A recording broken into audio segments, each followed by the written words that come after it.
Jeremy Knight with the Night Group, your favorite Austin Realtor. I have some great guests.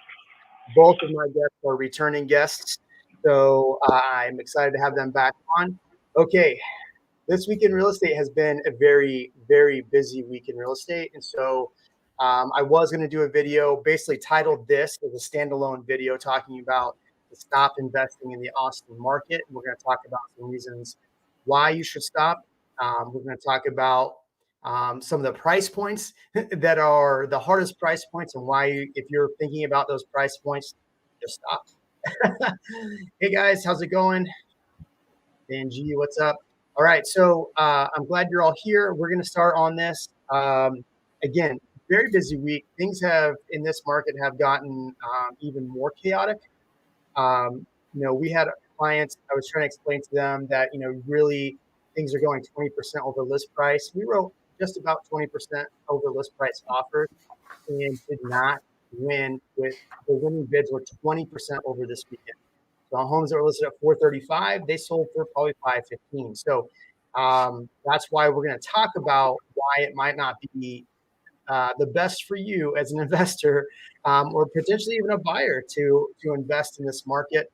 I want to put out a disclaimer right now. I just got a new puppy a week ago, so that's probably why I haven't put out a video, an actual standalone video. I wanted to do that, but getting up at 3 a.m. because the dog's peeing or needs to go pee has not been fun. Okay, it's still fun. All right, so let's grab my guests on here.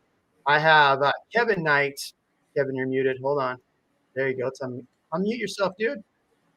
I muted myself. Yeah, okay. All right. He's got a lot to say. His mullet is back. He's going to bring down the house with his mullet. And then my good friend, Ian of Austin. Welcome back, sir. Thanks for having me. So you're welcome. Thank you. All right. So here's the deal. All three of us help investors, right?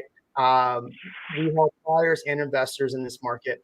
And at a certain point, I get this email probably 4, 5, 6 times a day, and it's the same standard email. Let me know if you're getting the same email.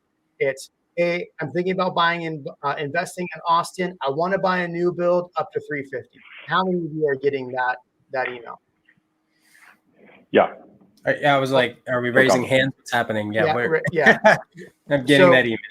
So that is the most common email that I keep getting is I want to move to Austin, 350, under 350. 350 is my max. Let's start off with why that is almost impossible in this market.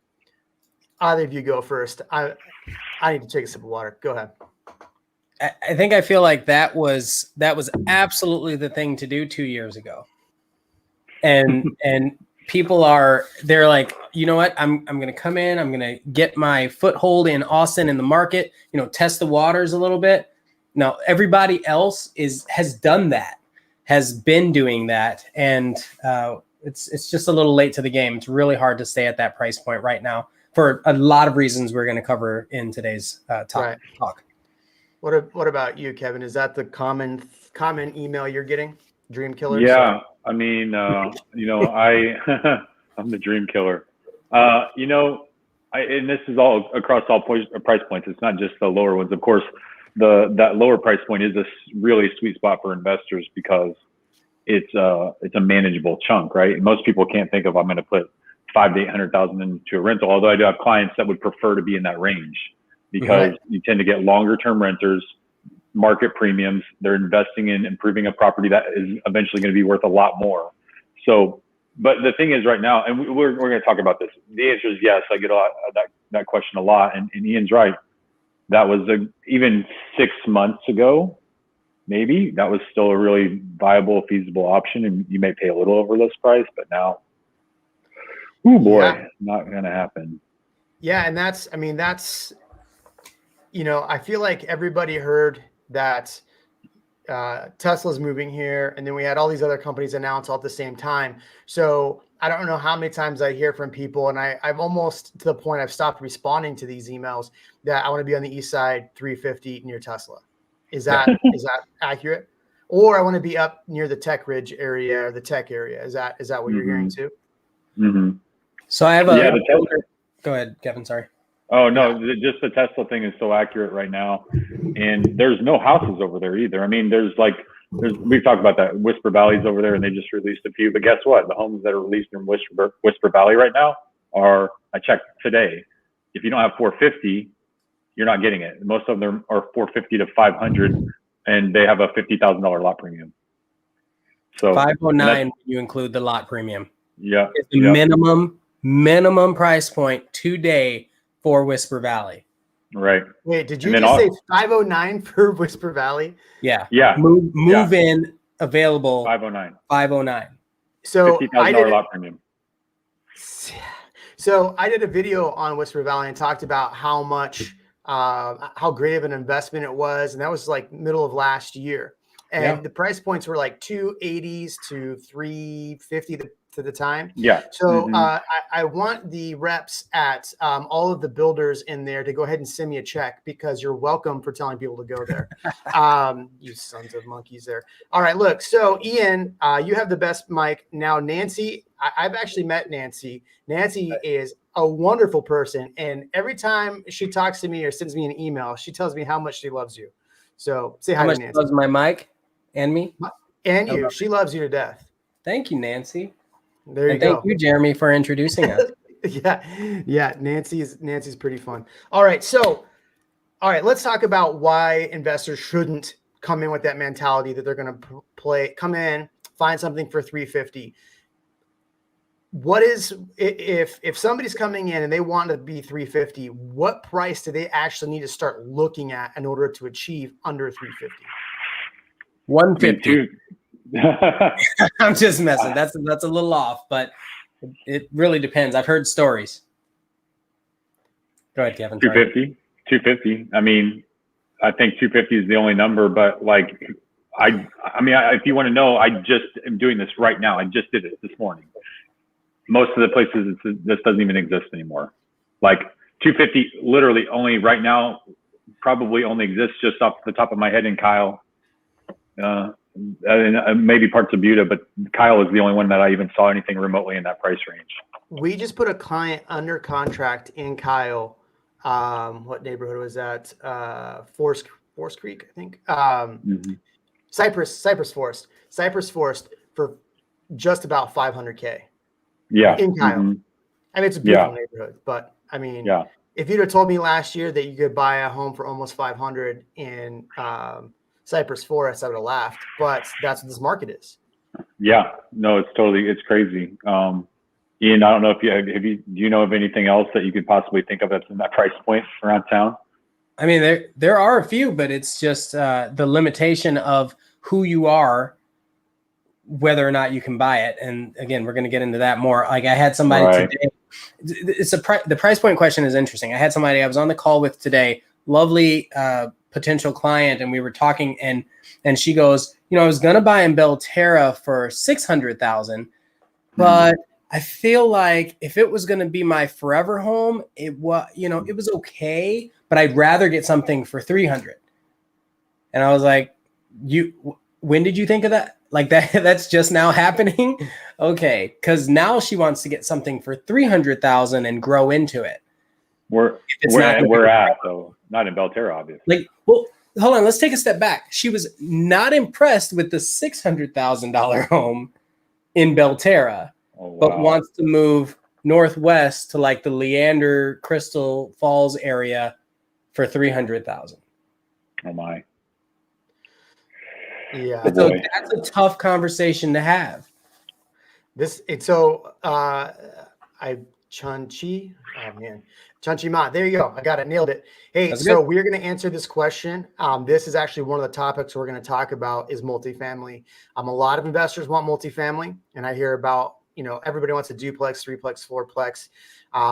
We'll talk about that. So thanks for dropping in now. So this is what I mean. So a lot of these investors, number one, they're coming in, they start off by offering 25 grand over list price. So let's say they are in the 275 price point, right? Or they want to be under 350. So we start at 275. What happens is they offer 275 or they offer 300 on 275 cash maybe. And then they get beat and they're like, whoa, I have cash. Mm-hmm. Why Right. am I not special? I have cash. I'm not special. I want to make this very clear to everyone watching this live stream. Cash is not king in this market. I don't know how many times I have to say it. Cash is We great. have like scrolling text along the bottom that says Yes, that. I'm going to put it across. Cash is not king in this market. Number two, this is not the Seattle market. This is not the LA market. I keep getting people, and I'm getting frustrated by this. Oh, I bought a home in the Seattle market, so I'm all prepared for this. I bought a home in the LA market. This is not the LA market, and I'm going to talk about why it's not the LA market, why it's not those markets, because this market, cash isn't king, and we'll talk about why that is. So I want to get to some more of this stuff real quick though. But as far as the multiple offers go, they start out at 275, they get to 300, miss it. Then what happens next, guys? Well, I think it depends on a couple things: your price point and how experienced your listing agent is. I think that's a factor in this. But some people think they're going to have a second chance, and that hasn't been the case in my experience lately. You aren't given second chances in most cases unless you're like really close. But if you have 35 offers as a listing agent, if you're looking at 35 or more offers, you're not seriously going to email everybody back. Can you give 2,000 more? Nobody cares. Say that number again. Say that number of offers again. If you have 35 offers so or more, how often? That's like so this is average. So here's my question to both of you. How often are you seeing 35 offers on properties? Every one. Yeah. Every single one. So that's why price point and location. Yeah. So that's why if you're looking under 350 and you're trying to stay under 350, everything is going legitimately 20+% over list price. 20+% over list price. I don't think people are doing the math, Jeremy. You're gonna have to break out a calculator. Like you got to explain what that means. Okay, so if we're looking at 275, right? Give me old iPhone. Google, Apple needs to pay me royalty on that because I talked about iPhone. So yeah, times 0.2%. That's 55 grand over list price. So if you're at 275, you got to be in the 325 mark. So it's doable, but even at 275, I'm seeing 75 grand over, 85 grand over. Are you guys seeing the same thing? Absolutely. Oh yeah. Depends on even more. Yeah. Depends on the desirability of the neighborhood. That's a big factor. There are some neighborhoods where it doesn't even matter. People will go the distance and I saw a story today. There was one in Brushy Creek for 225,000 over. Oh, and not crazy. It was like a $400,000 home. It wasn't like a high end, a really, really high end home. Remember that where relativity would matter.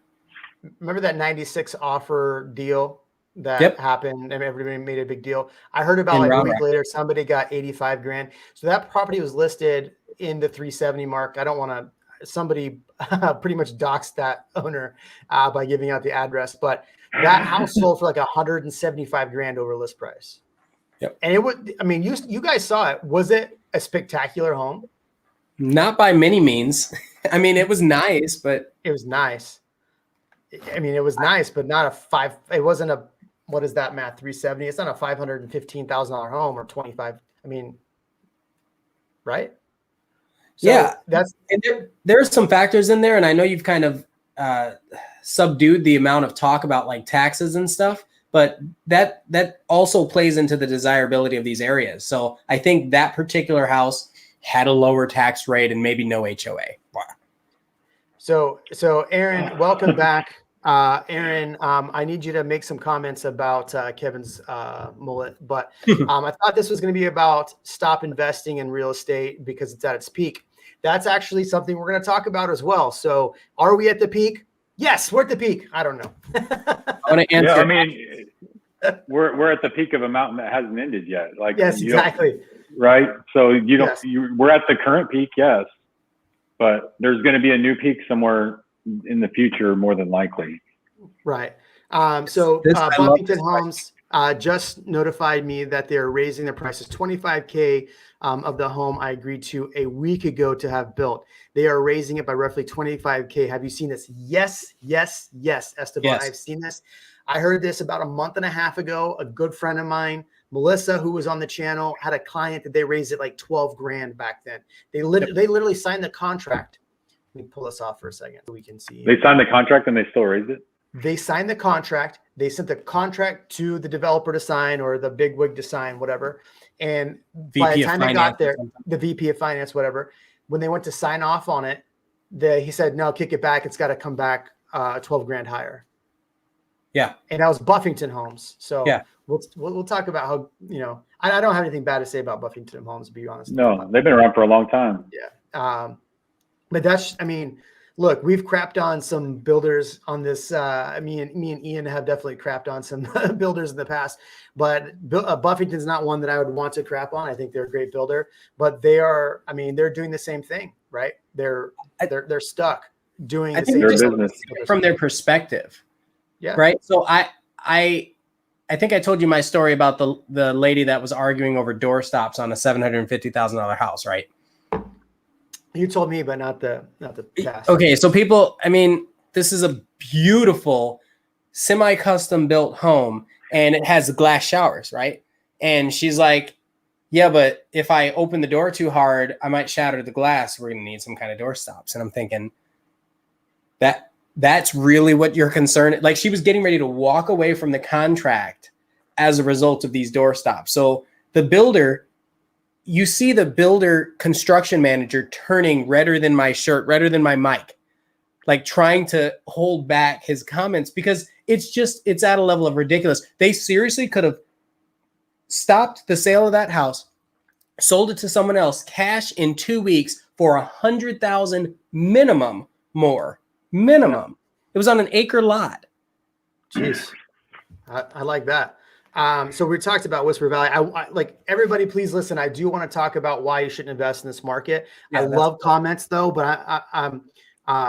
I love comments. So I want to get to them. I want to keep you commenting because you guys always have amazing, sorry, not you guys. Y'all have amazing things to say, but had a contract signed in Whisper Valley. Builder dragged their feet for 2 weeks saying they were too busy to execute it and now are demanding $35K more. See, this is a common thing. Whisper Valley, so it's probably the same builder.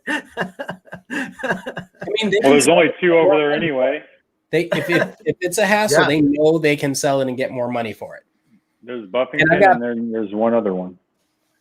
GFO is there too. I've got here's another example. I've got people that are under contract and they're like, hey guys, we're out of brick. We're going to be delayed by 2 weeks and we need you to choose your brick. These are your options. We know that you wanted this color and that. They're like, we've got 3 left. Pick what we have. Mm-hmm. And if not, someone else will come along and pay for it. Yeah.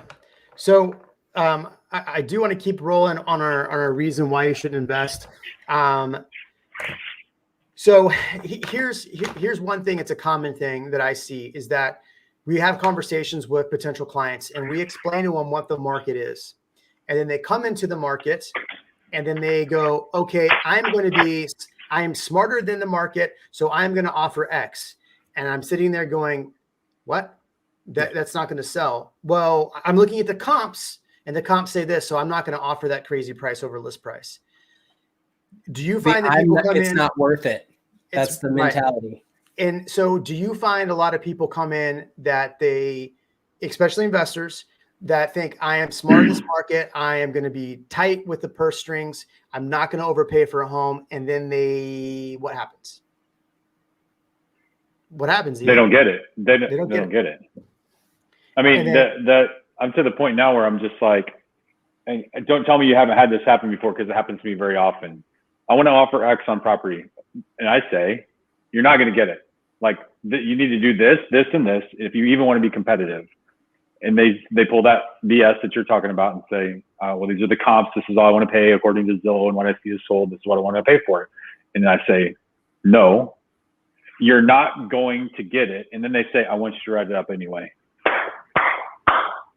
Do they clap like that? Slow clap? No, I'm not going to. I'm to the point now. I'm just going to say no. You can go find a Redfin agent to write that up because I'm not going to do it because you're not going to get it. You're just not going to get it. I'm not going to waste your time and effort, and I'm not going to waste my time or the agent's time or the seller's time. Well, it's not going to happen. So this is what I've done recently. So I will text. So I had this happen over the weekend right? So I called the agent, we showed the property. I called the agent. I said, hey, here's the deal. My clients are serious on it. Ballpark, are you over or under 10 offers? A lot of agents aren't going to tell you, right? They're just going to be like, look, I'm not going to tell you. I can't disclose. We have multiple offers. Mm-hmm. All right. Agents, if you're a real estate agent in this market, I want you to listen very carefully. I am not the arbiter of all things real estate, but let's do each other a solid and start saying, hey, look, if you're not going to be, 15, 20% over list price, don't write an offer. We all are going to start saving each other a lot of time. So I know, we are in a market where, it's up to the seller to disclose that information, but we as real estate agents need to start helping each other out, because our clients are going to keep driving around, get frustrated, especially investors, and then they're going to stop. They're going to be like, you know what? I don't want to buy in this market. Now they've wasted our time. They've wasted their time because they didn't what? They didn't listen. It's also to the benefit of their seller too, though, right? Because if they can get a couple more offers that are over 20%, because you tell them that my minimum offer is 20%, that's a win for the seller. Yeah. So you're saving their time as well. Yeah. Well, I've noticed lately they've been the deals that I've lost. They've been actually really nice to include some statistics from the situation. Like I was just going to read you this one. This was on a $750,000 list price home that I viewed for a friend, another agent. And I went to the house. I looked at the comps. The highest comp in that whole neighborhood was like 550, and this house was listed for 750 and had a pool. I was like, listen, I don't know what you want me to tell you for your clients to offer. Whatever they want, like whatever they want to pay for it. 750 list price, mind you. The agent says, the sellers would like to thank you for your offers. We had 50 showings, 15 written offers. The top offers being 15% or more above our asking price. That's almost $900,000 in a subdivision where the highest sale price was $550. The 20% down at least, 30-day closing, 2% earnest money, and option money ranging from a minimum of $1,000 up to $10,000 in options. That's good. I did not. Full appraisal waiver, no financing contingency. So the story of like last weekend, like when we did the show a week ago, the previous weekend I wrote offers and they were like disappointing, but expected. Like, oh, we did like 75 radio, we're asked, we're close, but didn't get it. That same offer on the same house, if it was this weekend, you've been in the middle of the pack. That's how quickly this market is changing. Like all the stuff I did this weekend, if at every price point, 350, 450, whatever, if you weren't at least 100 over, waiving your option, almost waiving the option completely now, waiving financing, waiving appraisal, that's the only way that you can be competitive. And so I guess for me, the most important thing from an investor standpoint is you have to have a drop dead for your dollar that says, I'm going to go up to this line, but I'm not going to cross it in order for that to be a wise investment for you or not. Then you should know that number, knowing this market, you should know that number out of the gates and be ready to do that number. And if you're not ready to do that number, like we're saying, don't expect to come in here and get a reasonably priced property anymore. You're buying ahead of the equity curve right now. You are. It's going to take a couple of years for that to absolutely catch up. Yeah, the term, I don't think it's worth it, or I don't want to pay more than it's worth, does not apply here. Yeah, and that's why why I made the point earlier. This is not the LA market. This is not the Seattle market. I don't know why people keep telling me that. Oh, I bought in this market. I'm like, this isn't that market. And here's why. And Kevin said it. So, and here's why I said cash isn't king. So we're going to marry two things together. So Kevin said that you have to have an appraisal waiver, and I just said cash isn't king, and this isn't the other markets. And here is why. In those markets, they don't have what's called an appraisal waiver, right? Where if you write an offer $100,000 over, or in Kevin's situation, $200,000 over list price, you are writing that appraisal waiver guaranteeing that you're going to make up that difference. So if you're an investor and you're trying to buy a home under $300,000 and you write an offer for 75 grand over list price and you're doing financing, you are telling that seller, hey, I will pay whatever shortage there is. In other markets, if the appraisal comes back and doesn't make appraisal, you might have some wiggle room to negotiate that price down. You have no wiggle room. And even Kevin just said 10 grand in option money. Let me explain to you how freaking crazy that is. 10 grand in option money. That's crazy. And here's why. So when you go under contract, you're going to write 2 checks to, once you enter contract, you write 2 checks. Number 1 is your option money. Number 2 is your earnest money. Earnest money is typically 1%. In Kevin's case, they said 2%, which is, I mean, I don't even know what on 700K, what is that? 15, 14, 15. Yeah. Yeah. So like 30 grand, right? Is that right? Yeah. Something What's like that? that. So the total for like 2% on 9. Yeah. Whatever that is. So it's a lot of money. Yeah. You're right. 15 grand. Yeah. We'll call it 20 grand for even number. The option money is your option to back out of that contract. So if you put in a typical beautiful market, you'd write a 7-day time period, 7 days for your option with like $150, $250. 10 grand. Here's what happens. You go have that inspection done and there's 30 grand worth of work and you're like, I can't buy this house, and you back out. You'll get your earnest money back. So you'll get that 20 grand back, but you are out that 10 grand option money. That is your option to back out. So if you're an investor and you're throwing up $1,000 and you go under contract, right? I'm just going $1,000 because that's typical. What I'm seeing a lot of right now is $1,000, 10 grand, out of this world crazy. But if you're putting up $1,000 and then 5 days into the contract, you're like, you know what, screw this. I don't like this house. Or you find a different house, or you just decide you don't want to buy in Austin anymore. You're out $1,000 plus your inspection fees, right? So $500. You're out like $1,500. If you do that 4 or 5 times in this market, you're out like almost 10 grand. Like once you get down to it, all right, 8 grand, whatever. My math's not great tonight, but so to put 10 grand up in option money is stupid. So that's why I'm saying this market is not, what'd you say? It's absurd. Okay. Yeah. That's absurd. Now I had a seller that the buyer offered no back out, like no option. 0 option. Mm-hmm. I've seen that, but you got to be careful when you do that too, because if you are going to do that, just keep in mind, if you do an inspection and find anything, you're going to have to eat it. You can't negotiate back with the seller to say, hey, I found these items, I want to fix that. Seller's like, you have no option period to back out. Yeah. Mm-hmm. They'll keep your earnest money. Yeah. Lucky for my clients, they didn't even have an inspection, but it was a 2-year-old home. So, I mean, you're probably going to find some issues, but not that bad. So that's why I'm saying, listen to your agent. Number 1, if you are thinking about investing, right, the best thing you can do is, in my last job, back many moons ago when I was in management, I used to listen to, the people that were wiser than me. And I always had this mentality, mouth shut, ears open. Now I got a podcast and my mouth is open, but ears. So listen to your real estate agents because they are giving you information. I get calls from people that say, oh, my agent doesn't understand my position or whatever. It might be you. It might be, it might not be. I don't know. But I mean, in your experience, if a buyer comes to you or an investor comes to you and they're ditching the other agent, is it maybe a mix of things most of the time? I mean, what's your experience with that? What was the question, Jeremy? If a buyer comes to you or an investor comes to you and they say, my last agent couldn't get it done, they didn't listen to me. Is it, I mean, there's a lot of not good agents in Austin. All right. I mean, I would agree with that. Yeah. Yeah. So, I mean, it might, but do you think a lot of it could have been the buyer didn't listen as well? Totally. Absolutely. 100%. And you can tell that usually within a first 10-minute conversation of, what their goals are as an investor. They're usually pretty clear about if they're reasonable to work with or not. And trust me, some of my investor clients, my long-standing investor clients, I actually had one of them today that was like, he said, thank you so much. He's like, you have helped us secure some of the best real estate investments of our entire life that they're huge. They're solid investments for us. I mean, he was really, really thankful, but you know what?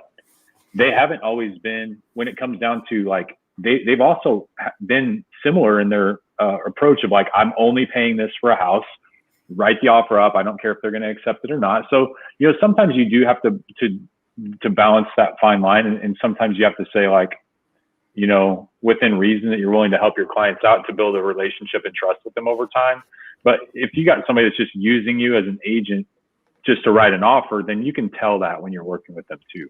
But you know, one of the things I was just going to tell you, Jeremy, we didn't really talk about this. I don't know if you guys were going to talk about it anyway, but before, you know, obviously for an investor, their priority is keeping their monthly costs down, right? They want the lowest monthly cost, absolute, which means usually no HOA or a minimal HOA, low tax rate. And obviously those are the two biggest things.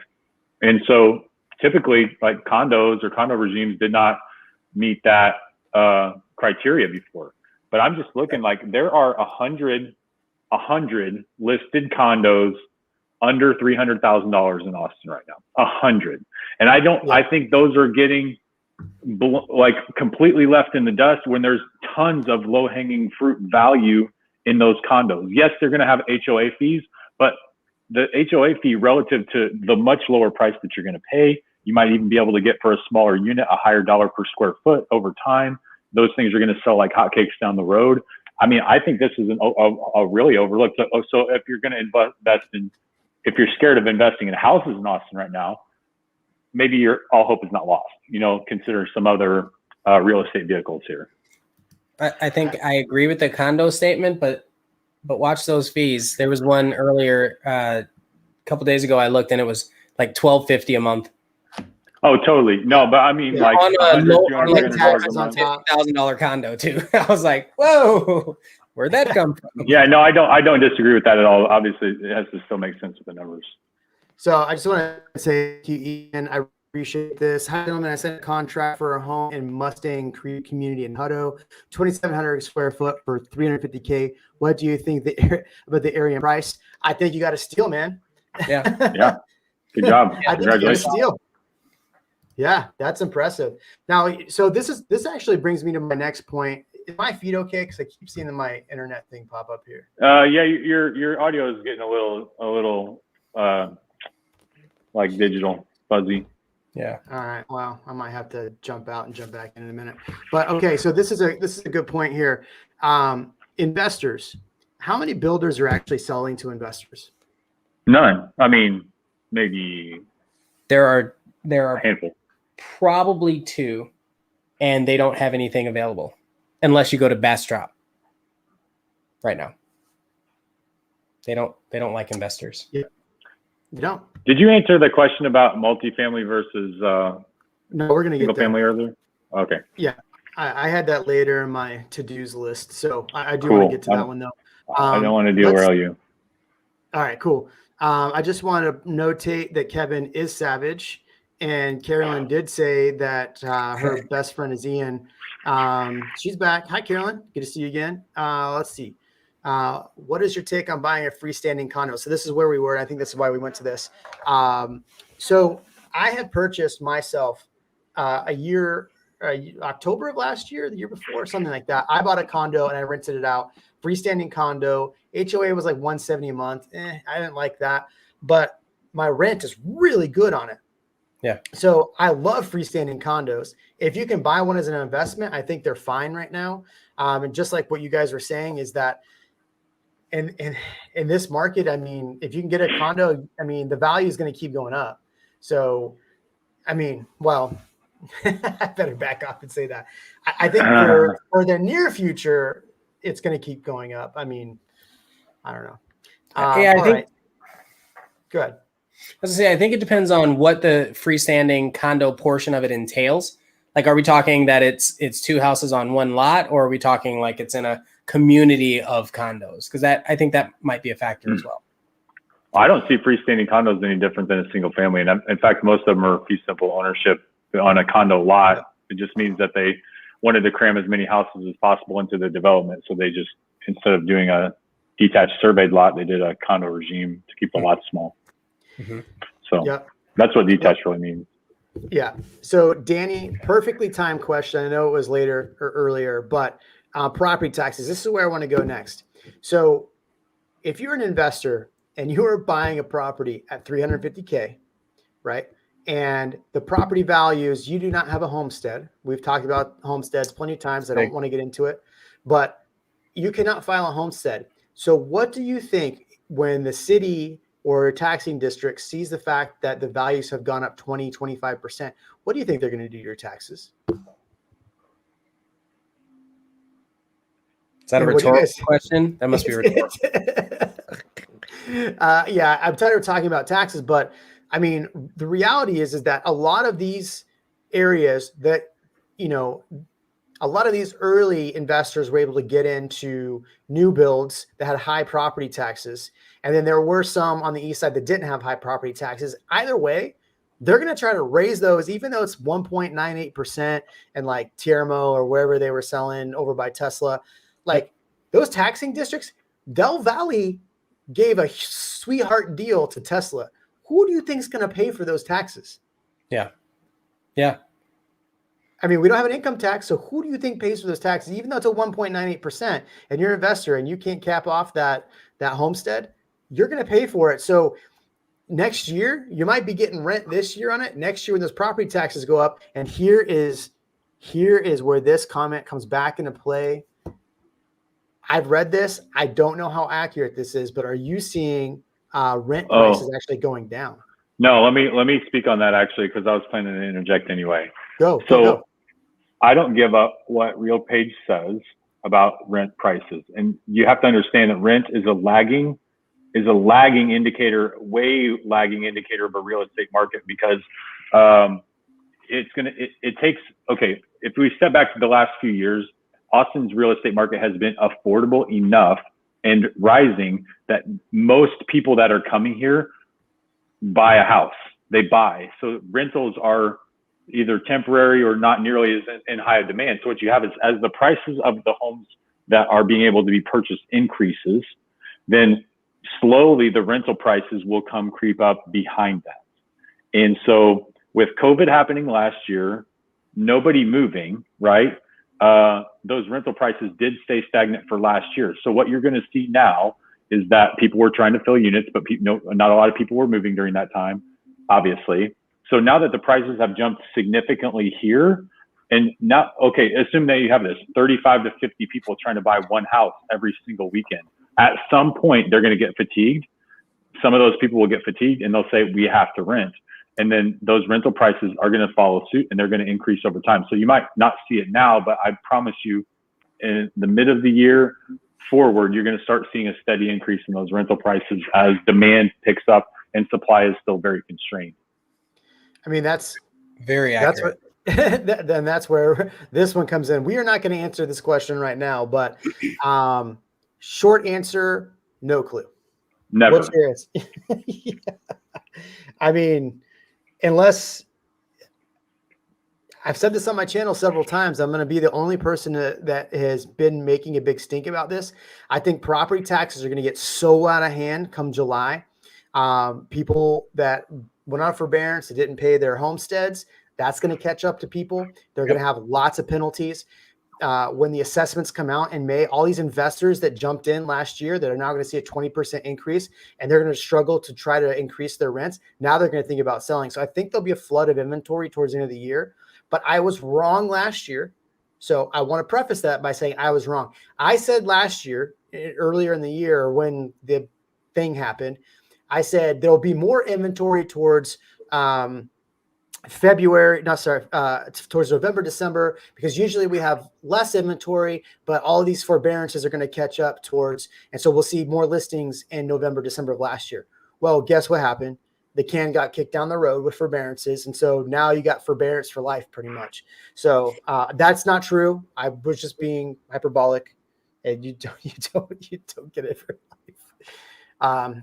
Guys, this is fun. Just thanks for listening to me talk. I wanted to do this by myself, but I thought about having Kevin's mullet on here. So Elon Musk is on the channel.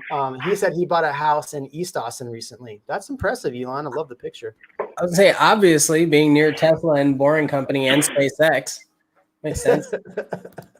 Okay. I actually sold Elon his helicopter. It was mine. So yeah. I gave it to him, gave him a sweet deal. All right, so let's talk about multifamily, right? So multifamily, it's funny, I get a lot of people from New York call me and ask me, hey, I want to buy a duplex. Where can I get a duplex under 400? I see them online on Zillow. Ian, you just listed a duplex. How did that go? I'll say it was before the market took this ridiculous turn, but right at the bottom of the bell curve is how I'll put it. And I still got multiple offers, and I was surprised because it's, how would I say it? It went lower than I expected. I actually expected it to just be some astronomical fee because, but it was an older duplex and rents were low. So that's the reason why it went a little lower. I think right now trying to find something similar is not going to happen for at least 100,000 more. Okay. For where it was. And it was actually over by Dessau, and what did the young lady say? Yeah, I saw that. I saw that comment. And Howard. Or Elon Musk. I said the young lady. Yeah, there was another one over there. Okay. Yeah, over by East Village. Yeah, and then here's what I'm not going to give any feedback on this comment, but what did Elon say? I'm not giving any feedback. I was just there yesterday. The East Village project is, like all of them, it's an interesting one because of its proximity to so many things. I think that's the excitement for a lot of people. I would pretty much buy anywhere in Austin right now, just so you're, if you want to know my opinion. You would? I would. There's no neighborhood I wouldn't consider at this point. Not one.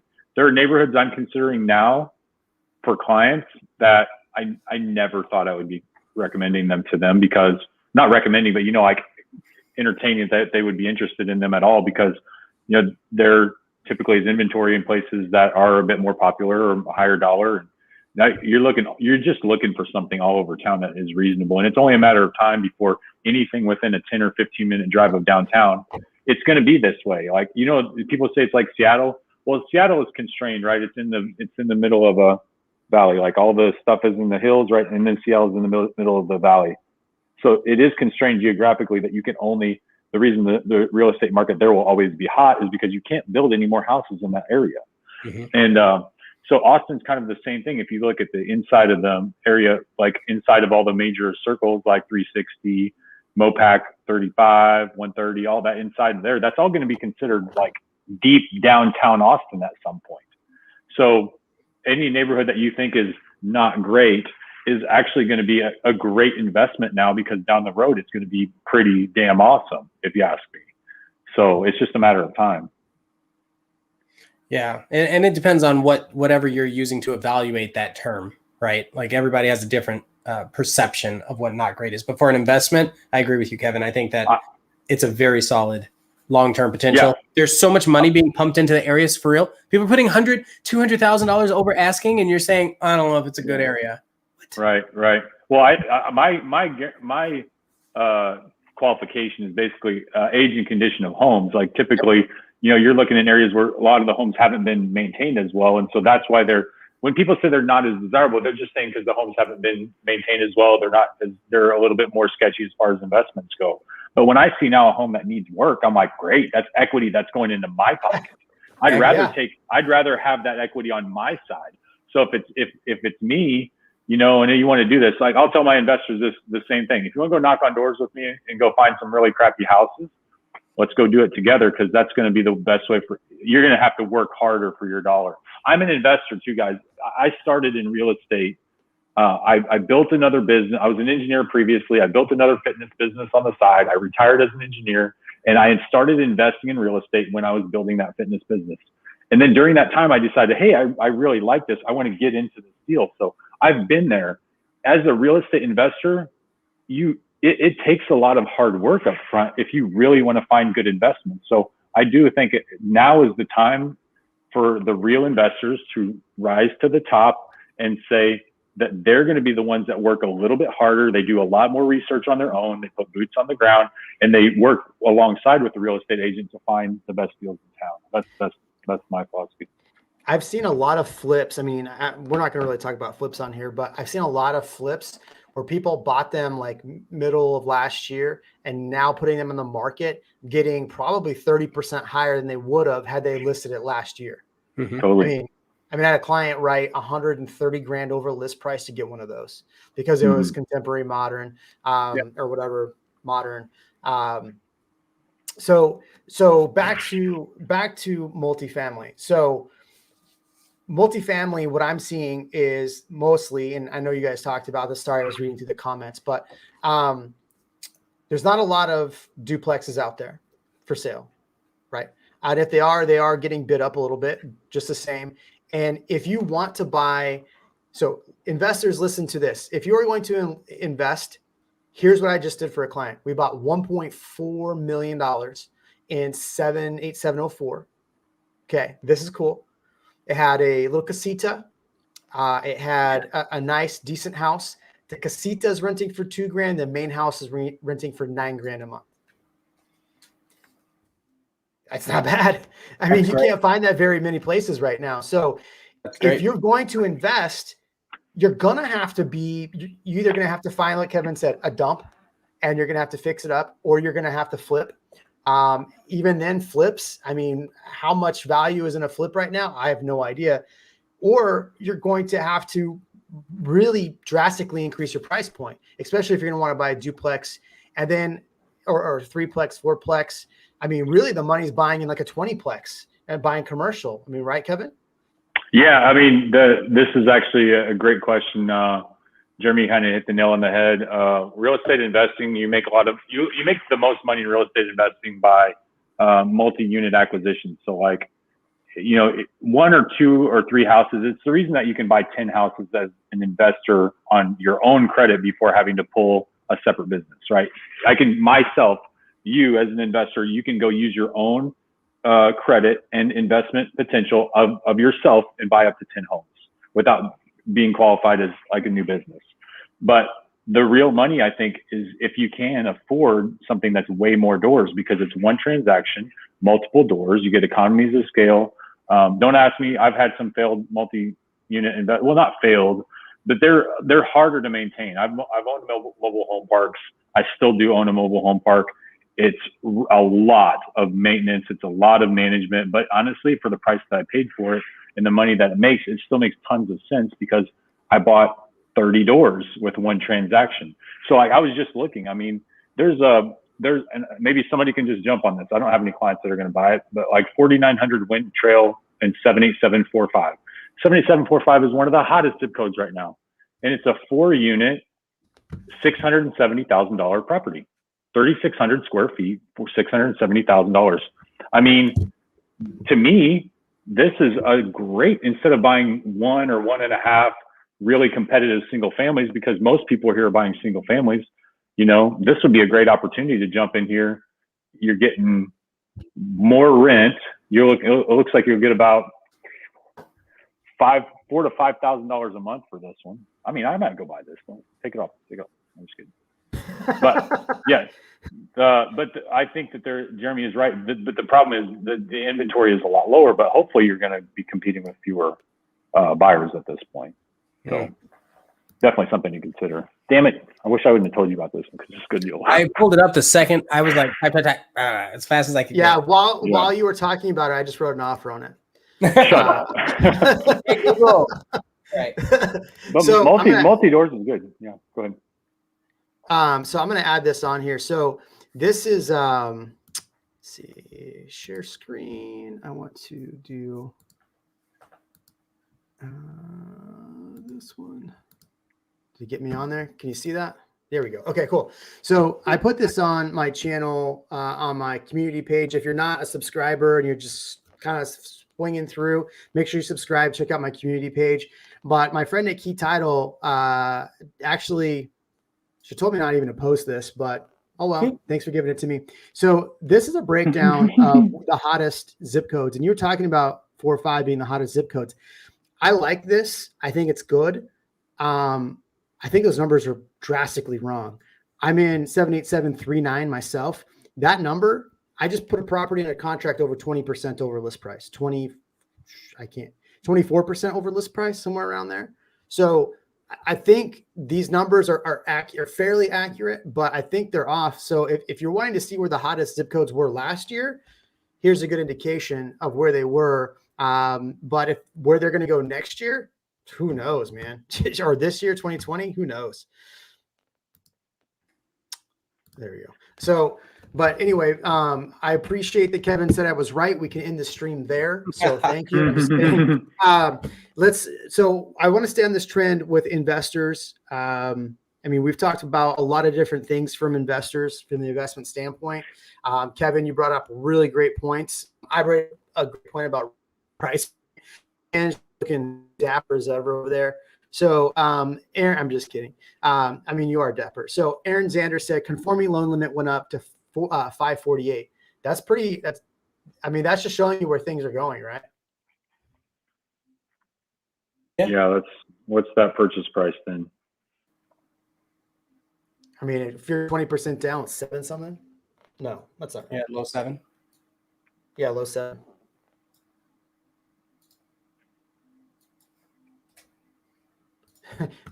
This is bad radio. There you go. 685. 685. There we go. So let's talk about if people are thinking about investing, right? We've told people not to invest, not to buy. So let's recap real quick. I want to recap real quick. Number one, we said listen to your agent. Number one, right? Because they're not lying to you about the market. We do this every day. You're not going to outsmart this market for the most part. Switch hands here. And then what do we say? Kevin as mullet is beautiful. And then we also said multiple offers like crazy, right? Expect to pay well over 20% over list price. So if you are investing under 350, that's where you want to be. You're going to have to spend over 350 to get that. You're going to have to go way over list price. And the last thing is builders aren't selling to you. Yeah. I mean, there's a couple, but Ian, the price point of that property is not 350. I know. You're talking about in Bastrop. There are acre lots. Oh yeah. I mean, I just put a contract. I know which one you're talking about. Yeah. We're talking about 565. We closed 2 months ago at 535. So Okay. yeah, all right. Same thing. Man. So, yeah. So one of the things that we had talked about earlier that you didn't that we hadn't touched on yet for the audience was actual closes for houses, not looking and seeing what other people are listing houses for. That was what thinking you can hop on Redfin or Zillow or any of those other places and say, well, look at these. I don't want to pay more than that. It's not how it works. Not just comps, but just listing prices. Yeah, it's a exactly. full errand is what it is.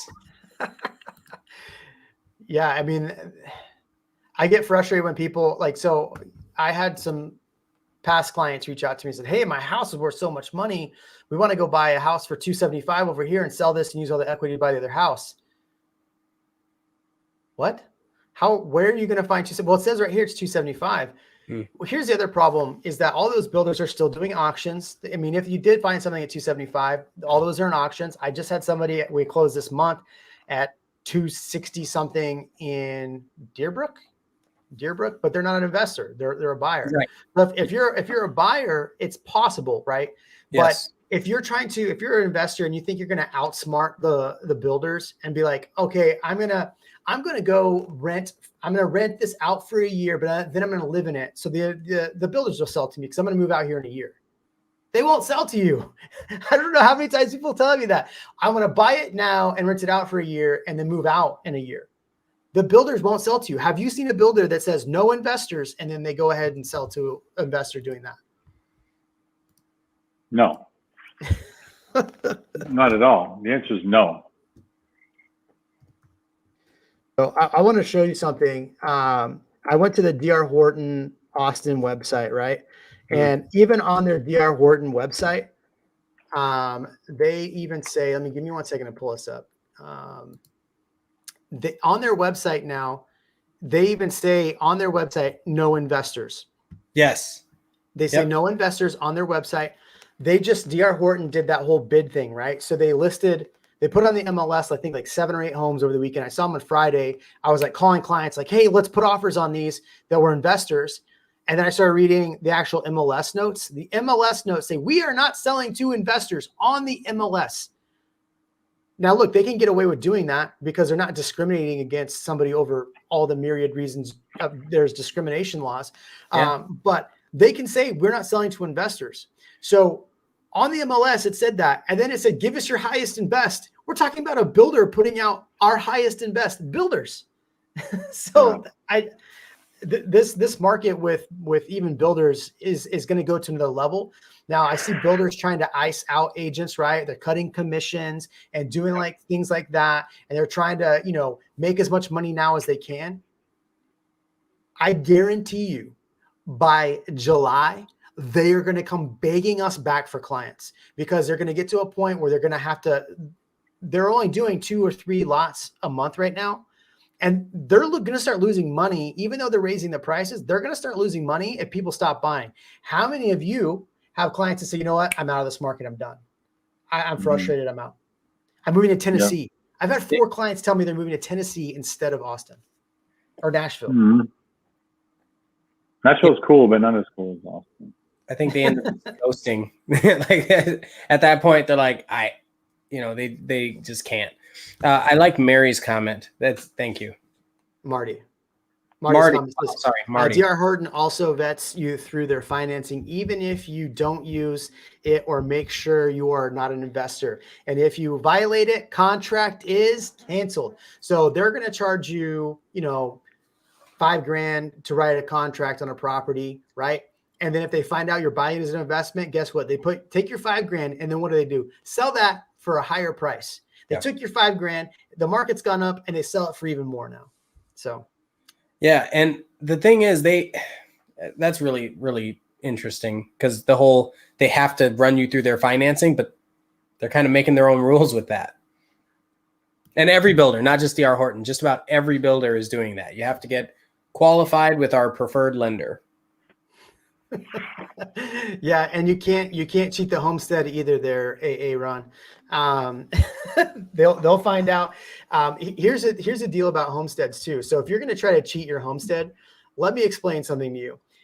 If any of us are listing a property that's an over 65 exemption, and for some reason and I had this happen, the seller passed away, and then I was on the buy side of this scenario. But the heirs lived in the property for 2 or 3 years and kept the over 65 exemption. At closing, guess who had to pay the difference in taxes for those 3 years that they lived there? The tax actually was after close. The tax district came back and went after those sellers for not paying the appropriate taxes. So if you think, Aaron, you're going to cheat the homestead, I hope that you are buying it as your home and not an investor. Yeah. So, yeah. Yeah, Uncle Sam's going to get you. The ways you can get around that is, it depends on if you're investing. Like, are you planning to invest in multiple houses? Then buy a house, make it your primary residence for 2 years and 1 day, and then sell it. And then don't pay capital gains on it, because it's under whatever, and it's under a cap for IRS, and then go do it again. And then your next investment property. Actually, there's a great story for this guy, and I can't remember who it is. This one guy, I was listening to this a decade ago, a guy that used to invest in real estate, and he did condo development. And he never bought a house himself. The condos he was developing, he'd live in one of the condos that he developed. And then when it was ready to go and develop another condo, he'd go live in one of those. Same thing for the duplexes. These guys are talking about duplexes. A great option for you is don't rent both out, buy the duplex, live in one side, and have the other side pay for, the majority of your mortgage as well. I just want to repeat what you said, the 2 years and 1 day. And 1 day. Yeah. That's clever. It's good. Yes. Yeah. There's a lot of great questions in here. Y'all keep these questions coming. I think I don't have anything else really to add with investors at the moment, but if you want to keep asking investor questions, ask those. I know there's a lot of you on there just buying and have questions about the market. We'll filter through some of these comments if Mullet Man and Ian want to stay on for a little bit longer. Hell yeah. Yeah, I'm here for you, man. So I was just going to play Valorant. Jumped off of PUBG, huh? I do want to point out that there's nothing on your wall, Mullet Man. So trust me, next week I'm gonna have a nudie picture on there of myself. Demonetized. And my mullet, feeding myself grapes. Yes, should have Ian feeding you grapes. That's even better. Oh no, cross the line. Floating on a cloud and all that. No, Cross nothing. the line. All right, so here's a good one. What if you're under contract for a home, and by the time it's ready, you have 150 grand in equity? Can you turn around and sell it? So yeah, there are multiple. You can there, but there's a cost to doing business. You're not selling it for free, so you don't actually have 150K in equity, right? You have to figure out what you're netting. Right. So let's say, yes, you're going to have real estate fees. So if your agent wants to discount his commission because you bought and now sold with him, go for it, or her. And they'll do that. Boom. You just save a little bit of money potentially. The problem that I see with this is that you just purchased and you funded a mortgage. So I would make sure that there's no issues with the mortgage part of that. Early payoff. The second, that. And then on top of that, if you have 150 grand in equity, you actually don't, because you were going to pay capital gains tax. Short-term capital gains. Yeah. But tech it's 35%. 35%. Yeah. Yeah. So if you're going to, but if you can do that, okay, it's tricky. And I'm not a financial advisor, nor am I a lawyer or anything else, CPA. I'm none of those things. But there are definitely ways that you can make this work in your favor. You can 1031 exchange properties if it's a like-kind investment. So you could roll that profit into another home as an investment property, but you wouldn't be able to roll it into a primary residence. So if you're thinking about selling it for one with 150, Ian and Jeremy are right. By the time if your gain is 150 and your realtor fees are probably going to be, 8 to 10% total of closing costs, right, on the property, and then 35% of that profit left over. I'm not saying it's nothing. You're just still going to take home money, but then you're going to roll out into another property, right? So, and then what are you going to do? Wait another 9 months for that to build? I mean, I think there's some benefits there, but I don't know if I'd do it specifically for that reason. I love this question. I love this question. I love this question. Yes. Short answer, yes. The problem is when can you actually get into that property is the hardest part of that, because we have first-time home buyers. Like, here's the deal. The people that are hurt the most by all the investors moving out here and everybody moving out here are first-time home buyers that don't have that appraisal waiver gap coverage, right? So the best thing for you to do is to buy a new build. I've actually seen new builds as well not make appraisal because they are escalating so quickly. And the problem is, quick caveat, you are using the builder's lender most likely. They're going to give you a bunch of money. Well, they should give you a bunch of incentives for using their lender. Well, the problem with that is you are subject to that builder's lender's appraiser. Mm-hmm. So I've heard builders say, oh, our appraisers are great. Like the builder reps, not the lender. Oh, our financing is great because everything's in-house and we have all the comps. Don't use an outside lender.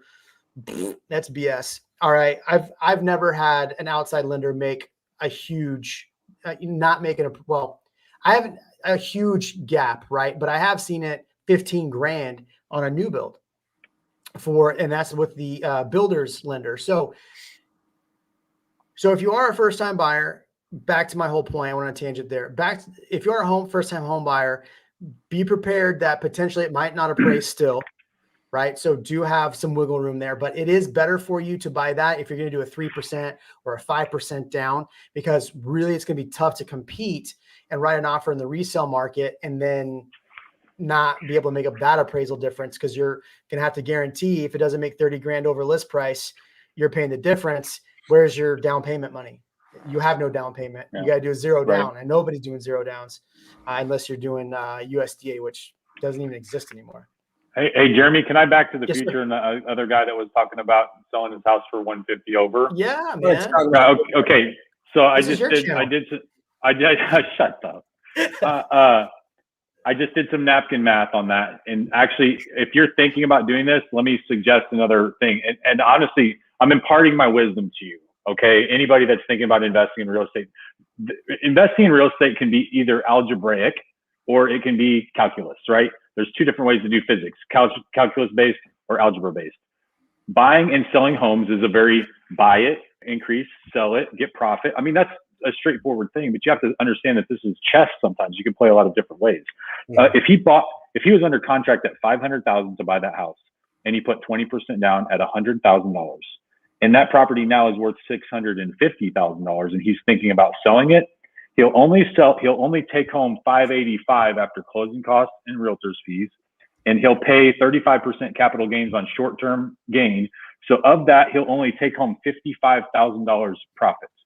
Okay. So that's fine. That's $55,000 more than you had before. But now what are you going to do with that money? Are you going to buy another house? You can actually not buy much more of a house if you only now have $150,000 in down payment.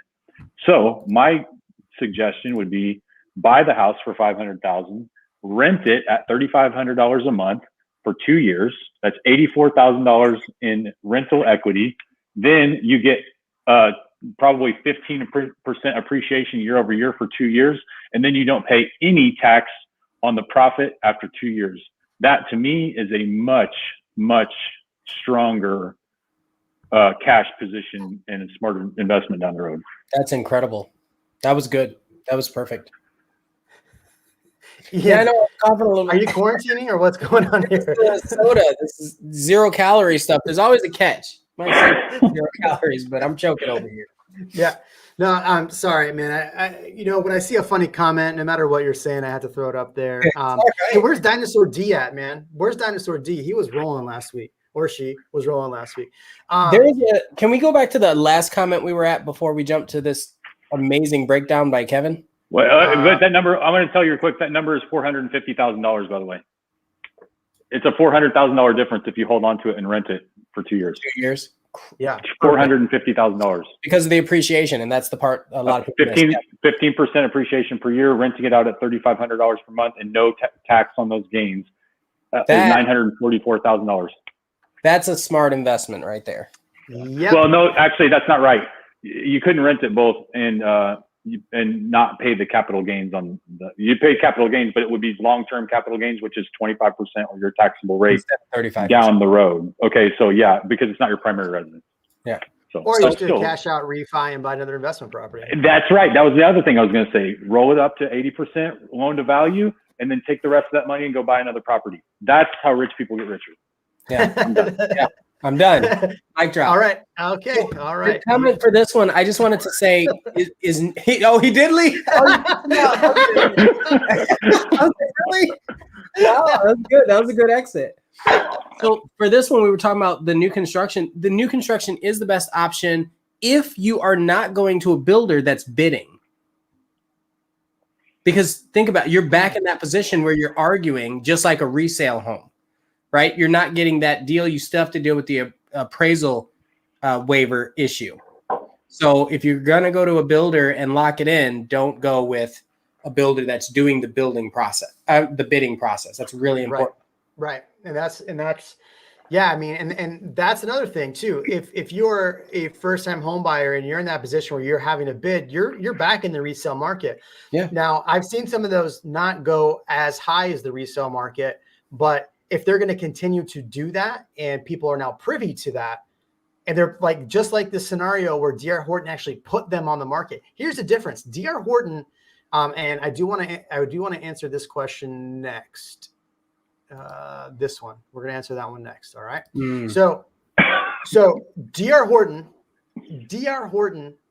was doing all of their bids not on the MLS.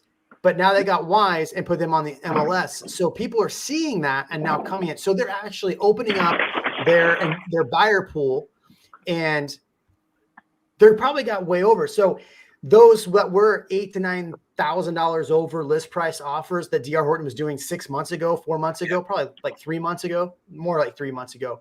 Now those are probably 30, 40 grand over because they got smart. Well, they were probably already smart, but they started putting them on the MLS.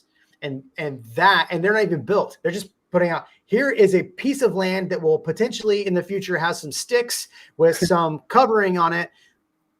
$280,000. Give us your highest bid. 400 grand. It's yours. So yeah. The other mention about that is if it's a lottery system, a lot lottery, that also is not an advantage if you're a first-time home buyer. Yep, exactly. And there's a lot of people that get on those lists. They've been on those lists for a while. Now they're getting kicked off of those lists because they're going to a different program. All right, so this is a good one. We get asked this a lot. I did a video on the worst builders. Not a lot of people appreciate it because I didn't actually say anything bad about builders. There was that one. We talked about this one, Ian. It started something with a rock in it. You said a lot of bad things about that company. So, all right, based on our experience, could you guys list? Reminds me of a rook. Did that work? It works, right? Yeah. It reminds me of a castle. We're playing chess, not checkers here. Yeah, there we go. Based on your experience, what can you guys list? What are the best builders in the Austin Metro? In the Austin Metro? I mean, they're like, what price point are we talking about? Yeah. Because every builder, actually, a lot of builders build in different price points, and I would recommend them in one price point, but not in another. At what price? So at what point in the home process should a buyer bring in? Yeah, must be, I would say, as soon as possible. I mean, I would talk to an agent and get your financing in order before you do anything. Jeremy, you should tell them why, like, basically tell them like that the builder's still paying the realtor's commission, so it doesn't matter, right? Yeah. Well, I mean, I did a whole video on this, what to know and doing a new build. So I'd recommend go and viewing that video. So you can go, I did it pretty in detail, but look, the long and short, the builder's rep that writes your contract does not represent you. They represent the builder. You do not pay realtor fees. And in the state of Texas, the builder pays the realtor fees, right? They're going to, say, hey, we're giving this or whatever. On top of that, in Texas, you have the right to representation, which means you have somebody to negotiate on your behalf. Now, look, if you're a super savvy buyer and you've built 15 homes, whatever, and you want to do it on your own, do it on your own. You're not going to save yourself very much money, but do it on your own. And you're going to have an advocate for you. If you do, you're going to have an advocate for you that's advocating the entire time. And we do this on a daily basis. We will probably close, just myself and my wife, probably 50 new builds this year. 50 new builds this year. That's a lot. So we do this on a daily basis. I know Ian's got a ton of people under contract on new builds.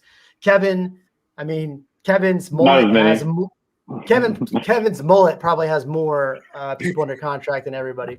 But also remind them that like people think they're going to negotiate a better price if they don't have a realtor. The home price budget, the realtors aren't paid out of the home budget. They're paid out of the builder's marketing budget. They're completely different. So if you think you're negotiating a better price, you're actually just giving the builder more money. Exactly. So between the 400 and 500 price range, I mean, I don't know. I don't know many bad ones, honestly, anymore. There are a lot of good ones. I like, for the floor plan, I like GFO homes. I haven't closed anything yet. And for the floor plan, and let me explain why. They're the first mid-tier builder. I'll call them. I'm going to refer to them as that, but they're the first builder that had the bathroom, the primary bathroom, and then the laundry room, or I'm sorry, and then the closet, and then the laundry room all connected. That was like the earliest floor plan where I saw that, and I thought they had a designer come in and choose those sorts of things. And their build quality is really good, and the process has been good, but the design ends up being a big facet of your purchase. And it also depends if you're in a relationship. Let's say it's a man-woman relationship. If the wife is picking the house, that's going to matter big time. Yeah. So there's so many variables to consider. I would say my top preferred would be Highland Homes. I think you can still in some neighborhoods get between 4 and 5. Highland is sold out everywhere though. No, because they're such nice homes. They actually build quality homes. They do. I love them. Yeah, they're probably my favorite. Kevin, do you have a favorite? My first Austin home was a Highland home, actually. I didn't know that until I moved into it. Well, but yeah, it was really an awesome place. I I actually don't mind MI homes if you can find one that's a reasonably priced one. Yeah. That seems to be my kind of favorite at that point. I do like Weston homes, but they're not in that price point anymore. No. They were for a little bit, but now they're not. Yeah, Weston's out there. Perry, I mean, they must. I'm not a big Perry fan, but that's just me. When they started in this market, they actually started at a much lower price point, but now they've moved their price point up, and I think they've gotten quite a bit better. Well, that's what I wanted. That's what I wanted to point out is Perry Homes is, in my opinion, they're a good quality builder, but man, they love their product. And when I say that, they think their product is gold. Yeah. And it's not any better. Best warranty in the business, and we've got. Yeah, I mean, and their sales reps are aggressive, and Ina and I have talked about how crazy they get. 1 second, I want to break into the cast, and I want to introduce you all to somebody. Come over here. Nice. The puppy? Yes. So the reason why I haven't been able to get anything done is this guy decides to. Oh, hey, there's my son. Show him your shirt. Show him your shirt. What does it say? Slow down. He slows down in the morning. Yeah, there you go. So this guy keeps me up 3 a.m, got to go pee, bites me all day. And right now he's being super, this is the sweetest he's ever been. All right. Okay. We got to get back to you can't buy Taylor Morrison at that price point anymore. So that's why you didn't mention it. Okay. Good night. I love you. Yeah. No Taylor Morrison, no Toll Brothers, no Drees. That's not happening. Oh man, I love Toll Brothers product, but they're the same. They're actually, from a business standpoint, they're pretty tricky because their contracts are super heavy on the builder side. Oh yeah. Here you go. Alexander, welcome. Thank you for jumping in. Yeah, Taylor Morrison. I used to like Taylor Morrison a lot. They are on my go find something else to do list. Right now, yeah. Yeah, that's fine. Sorry. We got to put the puppy in the kennel. I like Scott Felder and Carruthers. How do you guys feel about them? Yeah, I was going to say Scott Felder. I've closed a couple of really nice ones recently. I wouldn't say they're like the top of my list, but I would say they're probably top 4, top 5, maybe. I just feel like their plans are dated. That's all. They are. They're very conservative in modernizing things. Yeah. I honestly, D.R. Horton is a production builder, but I think they're becoming a better bang for the buck because they've actually changed their local floor plans and facades to look something a bit more contemporary. They do look contemporary. They look like Whisper Valley. Yeah, I think they're kind of cool. And honestly, they're a lower end builder, but like it's bang for the buck. I'm kind of a firm believer in that. Like, Yep. Yeah, and it depends on, like you said, it depends on your purpose. If you're talking first time home buyer right now at $400,000, D.R. Horton is a very possible option in a lot of situations. Yeah. I mean, here's a good one. David Weekley. I used to really like David Weekley. I'm not as big a fan as I used to be, but I think they're going to build you a quality home. I think it'll be a nice home to live in, and that's all I can say. I don't really have anything bad to say about them.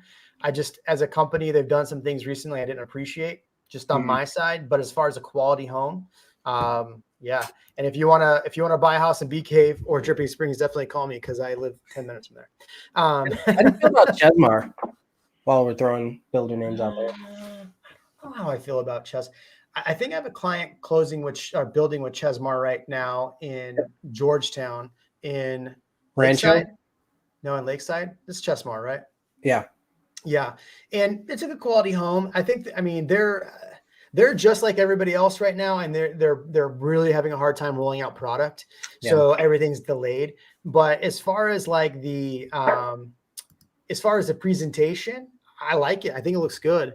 Braun Homes, I'm not as big as fan of Braun Homes. I had a kind of a not fun closing with them, but it could have just been the rep. They're pretty thoughts on what? They're pretty vanilla. Yeah, that's what I say. Mexican vanilla. They're just vanilla. I like Mexican vanilla. I know. I like Mexican too. Jeremy, I have an idea for us to pursue after this stream is over. So Okay. I think it's a good idea. We're just gonna build homes ourselves and do No. I'll just tell you right now. I think we should have an independent agent and client, maybe just even agents, reviewed database for builders where we rate the builders and have that feedback. I also think that we should have this type of database internal for agents as well, where we rate each other just for. Can we do? Yeah, I rate both of you a 10. So, well, I think your skating score is 9.3. There you go. Yeah, you can't give us a 10. I don't even know if I should say this stuff. I'm not a fan of Guillen homes. I've never had a good experience with it. So remember how I mentioned GFO earlier? Yes. Right? We're all here. Guillen sold off that business, Guillen, and then they created a new one, which is Guillen family owned. And everything that was wrong with Guillen, they were like, we're going to do it again. They should have picked a different name. and they just used the acronym instead. That's why I really like GFO. Yeah. We were looking at Trendmaker. I like Trendmaker. Mayfield Ranch. Yeah. Trendmaker is a WYSIWYG, kind of what you see is what you get. They put more options in their base home with less options to upgrade. WYSIWYG. I like it. I don't know how this game turned from don't invest in Austin to rating the best every single builder in Austin. This is like the way my brain goes all day long. Yes, Aaron. I live in Circle C, which and I drive a Tesla now. Ian has a Tesla as well, and I actually I'm allowed by law to drive 130, so I can be there in 10 minutes. So, I mean, Elon said I could. So there you go. In fact, Elon has been on. I got pulled over. You better be careful, Jeremy.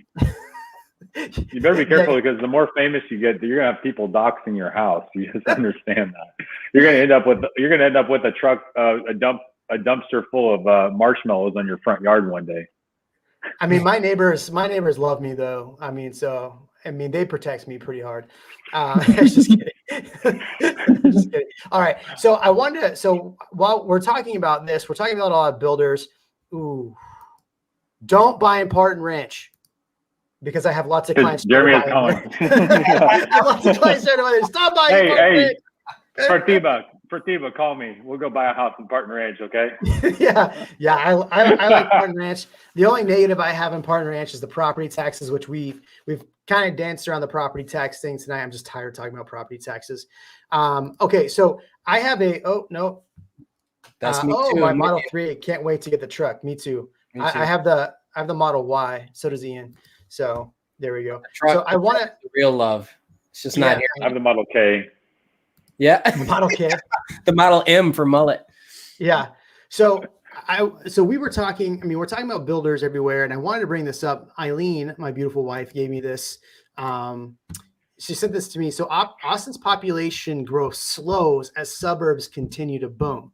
So for all the amount of people that are moving out here, everybody's moving out to the suburbs. And so that's where we're finding a lot of this builder inventory.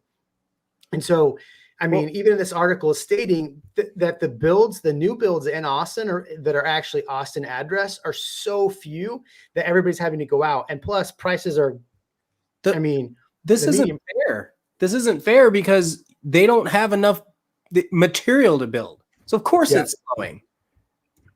Yeah. It's a good article. It makes sense. People do need to go out for affordability's sake, but at the same time, material to build.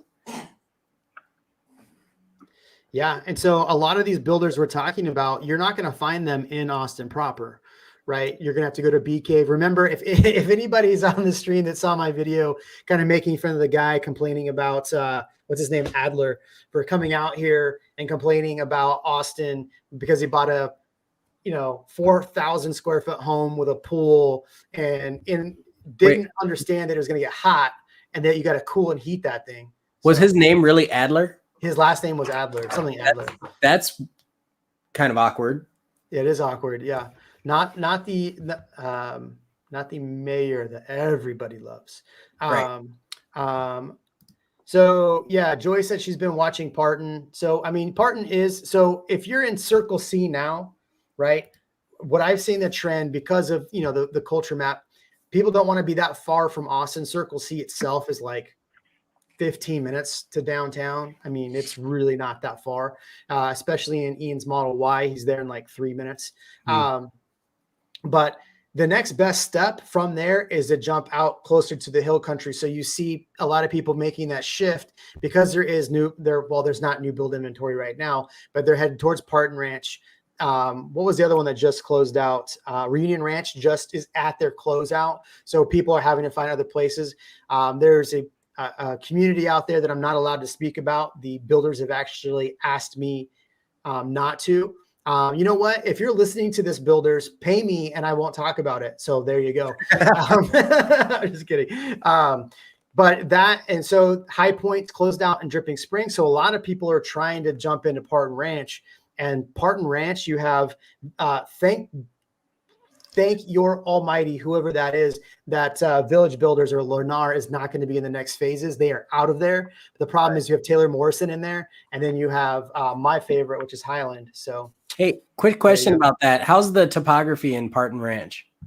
It's not bad. It's a little hilly, but there's a nice, beautiful creek that goes through there. The only other problem besides taxes, they don't have a pool yet. So, if you buy a house now, yeah, but in 2021, you're going to have to come to Circle C and try to jump the fence of the closed pool. Oh, you don't get to swim in the COVID pool. Oh, you can't say that on the channel, man. I get demonetized for that. Oh, shoot. I'm sorry. I'm sorry. Sleepy. No words. It wasn't me. I'm sorry. That's all that matters. You've been fined. You have been fined. Dang it. Parton Ranch is southwest, so it's just off of 1826. If a Parton is a no, what are the new build communities in South Austin? It's not that it's a no. It's not a no. Jeremy just doesn't want you to buy there because you've got clients that are trying to buy there. I have like 5 clients on the waiting list for that place. I have actually one closing next week in there as well. Look at the one right below that. The question right below that, Parton. Is Gray Rock out? Avanya, I would say. Avanya still has some stuff. No, Avanya's going to be $1 million bucks though. Up to but she didn't ask what price. She just said, "Oh yeah, communities with new builds." So Avanya, that's going to cost you probably $1 million to $1.1 million. What is this? Hey, this is the Hill Country. Is that what you're talking about? What are you talking about? Driving fast, I think. Ashwath. Oh, above it. Oh gosh, get out of here! You are banned from the channel for even bringing up Treviso. Banned, out of here, here. Okay, I love your viewers, Jeremy. I mean, these guys are just the best, to be honest with you. Trust me, I know. Man. Know that Treviso, they're on a 3-year waiting list right now. 3-year waiting list? 3-year. So that's just out there. 3-year. So that's the neighborhood where you already have 150 grand equity because, by the time you actually close that, the prices have gone up so much they're not even selling anymore. So this has been one of the biggest things on my channel. I've said in the past, don't buy a new build with a high property tax that's a long build out because it'll be hard to sell in the future. Well, there's 2021. Builders cannot keep up, and since builders cannot keep up and they're limiting their numbers of actual builds they're doing, I mean, I can't say that anymore. People have asked me in private messages like, hey, do you still feel strongly? Yeah, I feel like you definitely should be careful buying a neighborhood with a 3% tax rate. I feel like that's, you have to know what you're getting into. And Kevin last week on the channel even said that. He's like, look, if you know what you're getting into, do it, but be prepared for that. I mean, Kevin he said it a lot more eloquently than I just said. So I said exactly what I said. Did you? Okay. No. Where's Sweetwater Community? Sweetwater is one of those ones that I've actually said not to buy in. But 2020 doesn't apply. 2020 doesn't apply to these rules anymore, or 2021 doesn't apply to these rules anymore. So Sweetwater's in just outside of Bee Cave. Definitely a nice location, definitely a beautiful neighborhood. I don't think. Are there even any houses there? That's what I was about to say. I don't think you're gonna find anything. There's nothing in there right now. I'm looking. Can we answer Rob's question too? Yes, Rob. Let's one more time go back and say The reason why I don't like to talk about Treviso is a 3-year wait, and everybody asks me about Treviso. But welcome to the channel. Okay. Welcome to the channel. Can you get demonetized for saying Treviso? Yeah, I'm going to demonetize myself for saying Treviso. All right. Why do builders prefer not to sell to investors? We talked about this a little bit, but Kevin, I think you had a very good point you made last week. Let's see if you can reprise that.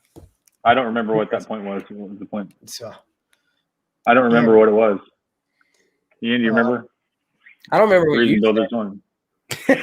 What did you say?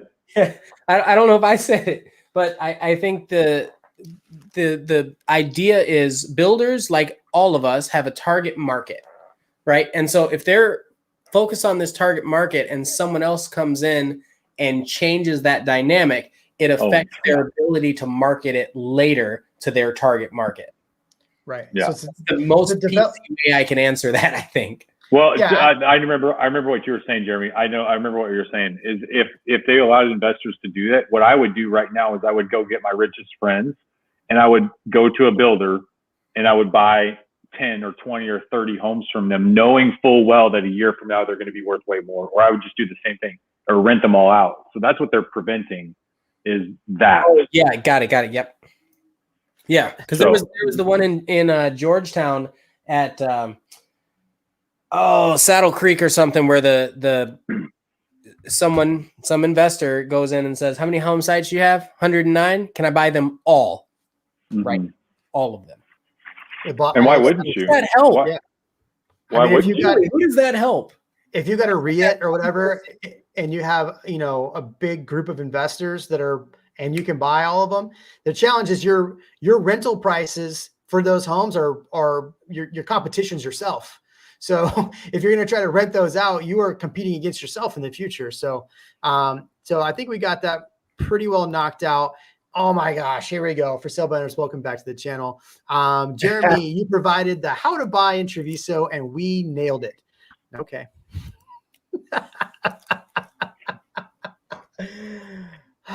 Okay, so a lot of people have asked about Hutto. Let's get into why did Bill? Okay, though.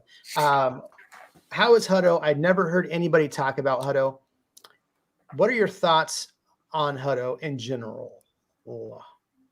I would say there are a lot of cows, and then there are a couple houses, and it's really close to where everything in Round Rock is going. So there's going to be some overspill from Round Rock. Hutto will see some pretty substantial development here in the next couple of years, especially with the district, the co-op district that's coming there. And we talked about the Kalahari a bunch of times and the Dell Diamonds over there. And it's a long 130.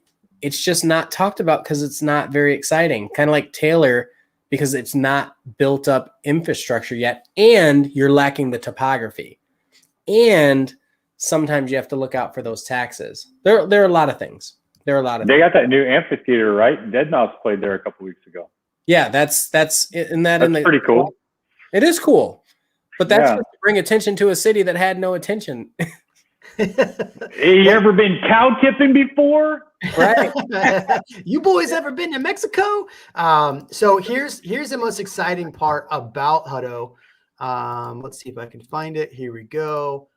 Boom. The co-op. Oh, the hippo. I mean, that's 100-year-old story too. But that's a good one. So Hutto hippos. The one thing I do like about Hutto is everywhere you go in stinking Hutto, not that it stinks, but in Hutto, everywhere you go, there's a hippo in the front yard. All of their like old downtown area, like, kind of like the old old historic district. That's what I'm thinking of. Historic district area.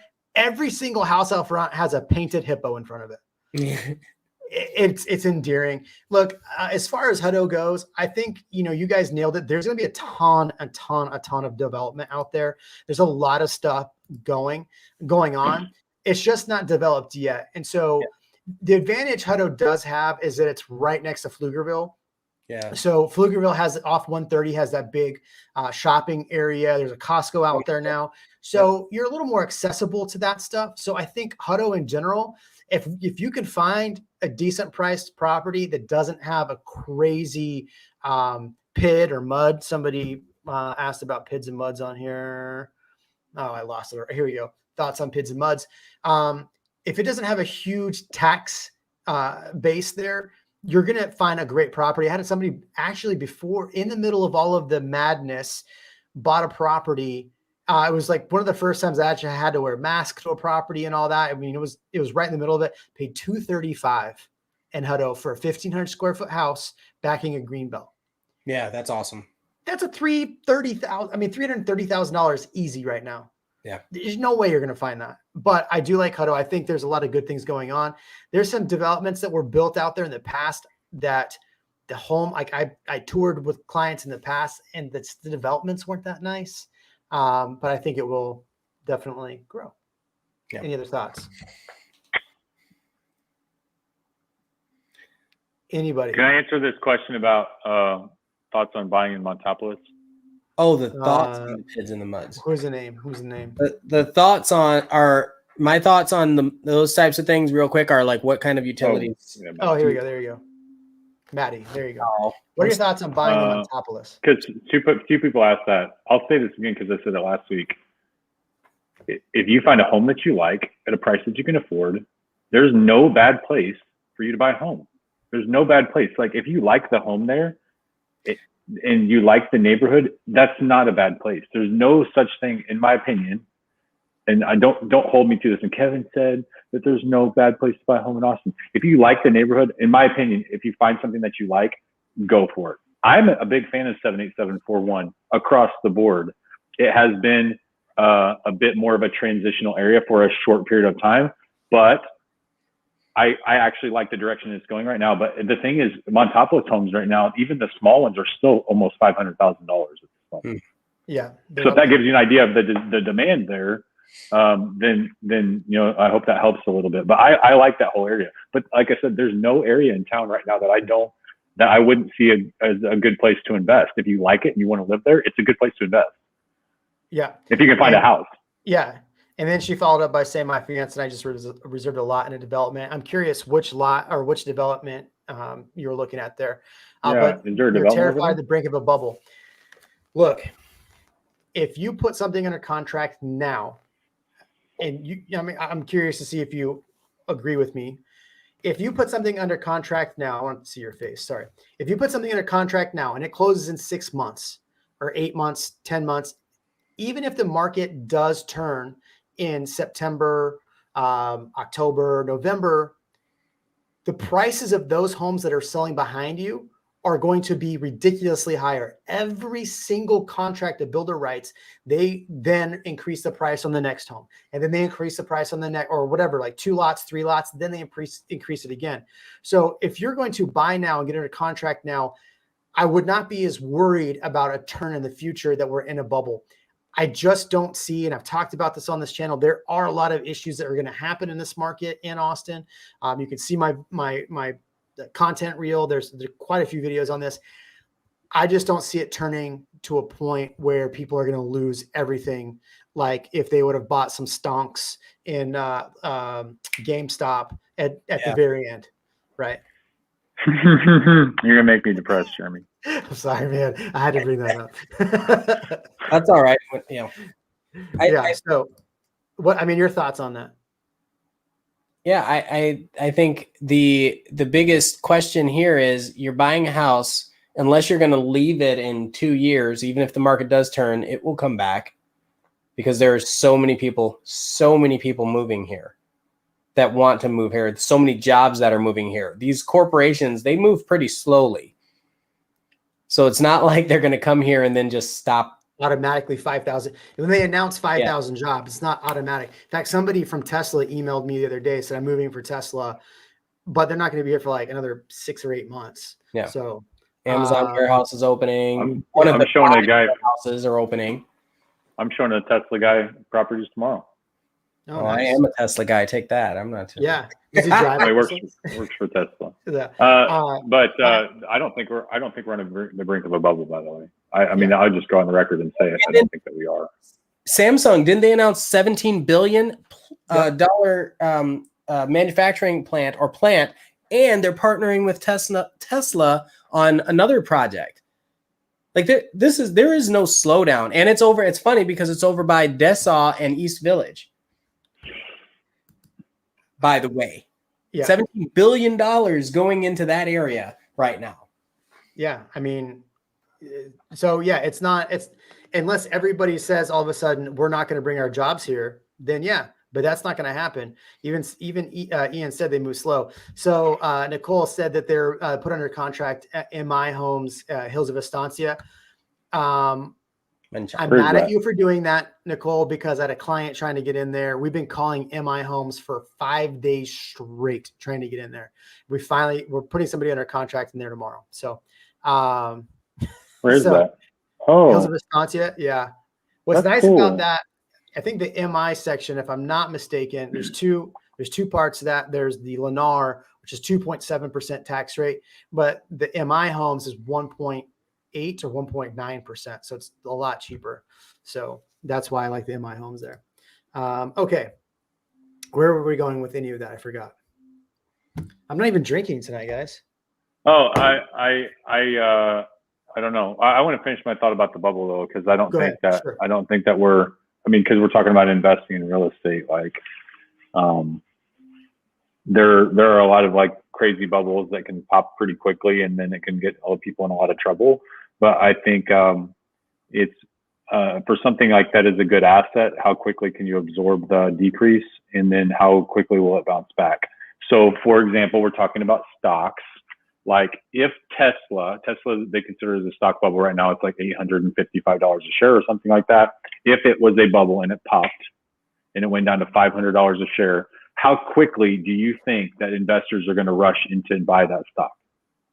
Like literally that day when they see it hit $500, I promise you there's going to be a rush of people. So if you're concerned that Austin is in a bubble of a housing market, okay, let's assume that this bubble pops. Within the shortest period of time, I promise you there's going to be so much new money that rushes into this market that it's going to whip it right back up into the same situation that we're in. So I wouldn't even be concerned. And also, do you know how many years that all three of us have been hearing this question? Yeah. Oh, I feel like I'm buying at the top of the market in 2015. Yeah. Yeah. I heard that 100 times in 2015. Well, and then, I mean, here's the thing, all the brainy people, the smart people, they want to be, they're going to pontificate and say things to be the first one, right? They always want to be remember that guy who shorted the housing market? What would happen if the market didn't short? That guy was going to lose everything. Well, he was going to lose all of his money and nobody would even heard about it. Yeah, because he shorted it. So, I mean, if you actually watch the movie The Big Short, he was on the verge of losing everything and having to sell assets at a certain point. Anyway, so I just watched that movie again because I thought good movie. It's a good time to watch it too. It's a great time to watch it. So, I just seeing it drop that much that quickly, I don't see it. So, sorry, Kevin, your eyes look beautiful. What do you suggest we do to keep? He's covering your eyes. That's why he's saying that. Yeah. Oh. What do you suggest we do? Keep getting outbid on homes, even though we're offering up to 30 grand over list price, but we don't have enough money to go more than 15K. We're asking if we should go with an appraisal waiver. Look, that's what we talked about at the beginning of this, right? We talked about how builder, if you're an investor, you're going to have to give an appraisal waiver. I mean, I hate to be bluntly honest with you, Emily, but unless you're going to do an appraisal waiver on a property, you might as well not even offer. Yeah. I mean, Kevin? She said 30,000 over ask. Yeah, but they're not offering an appraisal waiver. No, I'm saying, but she said, even though we're offering $30,000 up to $30,000 over ask. If you missed the first part of our conversation earlier, which you might have, 30,000 is not even it won't even get you even close to where you need to be. So I've been telling clients that are having the same issue, you need to be looking at homes that are way, way less expensive than what you think that you can afford if you want to be able to buy something and you're limited on cash position. Yep. Yeah. I mean the unfortunate thing is you're most likely going to have to go into a new build, go through that process, and then rent for probably a year. I mean, Yeah. I hate to tell people to rent. I mean, look, this is the most frustrating market, right? I mean, I know you guys are frustrated. I'm frustrated. My wife's frustrated, maybe for other reasons. I don't know, but but because my wife is a real estate agent. But everybody's frustrated because there's nothing like showing 15, 20 homes on a weekend. Well, I mean, that's a stretch because there's not even 15, 20 homes to show, but standing in line for an hour to show properties on a Friday night, writing an offer, and then getting told that the offer went 20% over list price. And so, Emily, if you're not going to get in that market and give an appraisal waiver, unfortunately, it's not the market for you. And I hate that we have to have this conversation with people because we're in the position to help people. Look, the best way to become wealthy, well, one of the best ways to become wealthy is to purchase a home, right? And gain equity in a home and then sell it and make a profit off it, right? It's one of the best ways. Home ownership has always been one of those things. And we are in 2021 and we are telling buyers, don't even bother. I feel awful having to tell them like, hey, unless you're going to get family cash from somewhere, or we can get you in a new build, which new builds are tough. The unfortunate truth is this market might not be for you. Yeah. Or you take that $15,000 up to Choctaw and either turn it into $100,000 or $5. Yeah. I know a man that can turn that into $10. I mean, I can turn 15 grand into 10. Yeah, I can do that. That man is me. Yeah.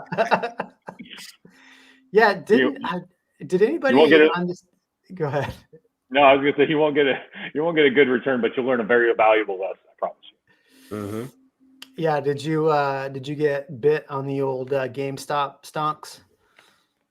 Do you want me to tell the truth? Yeah.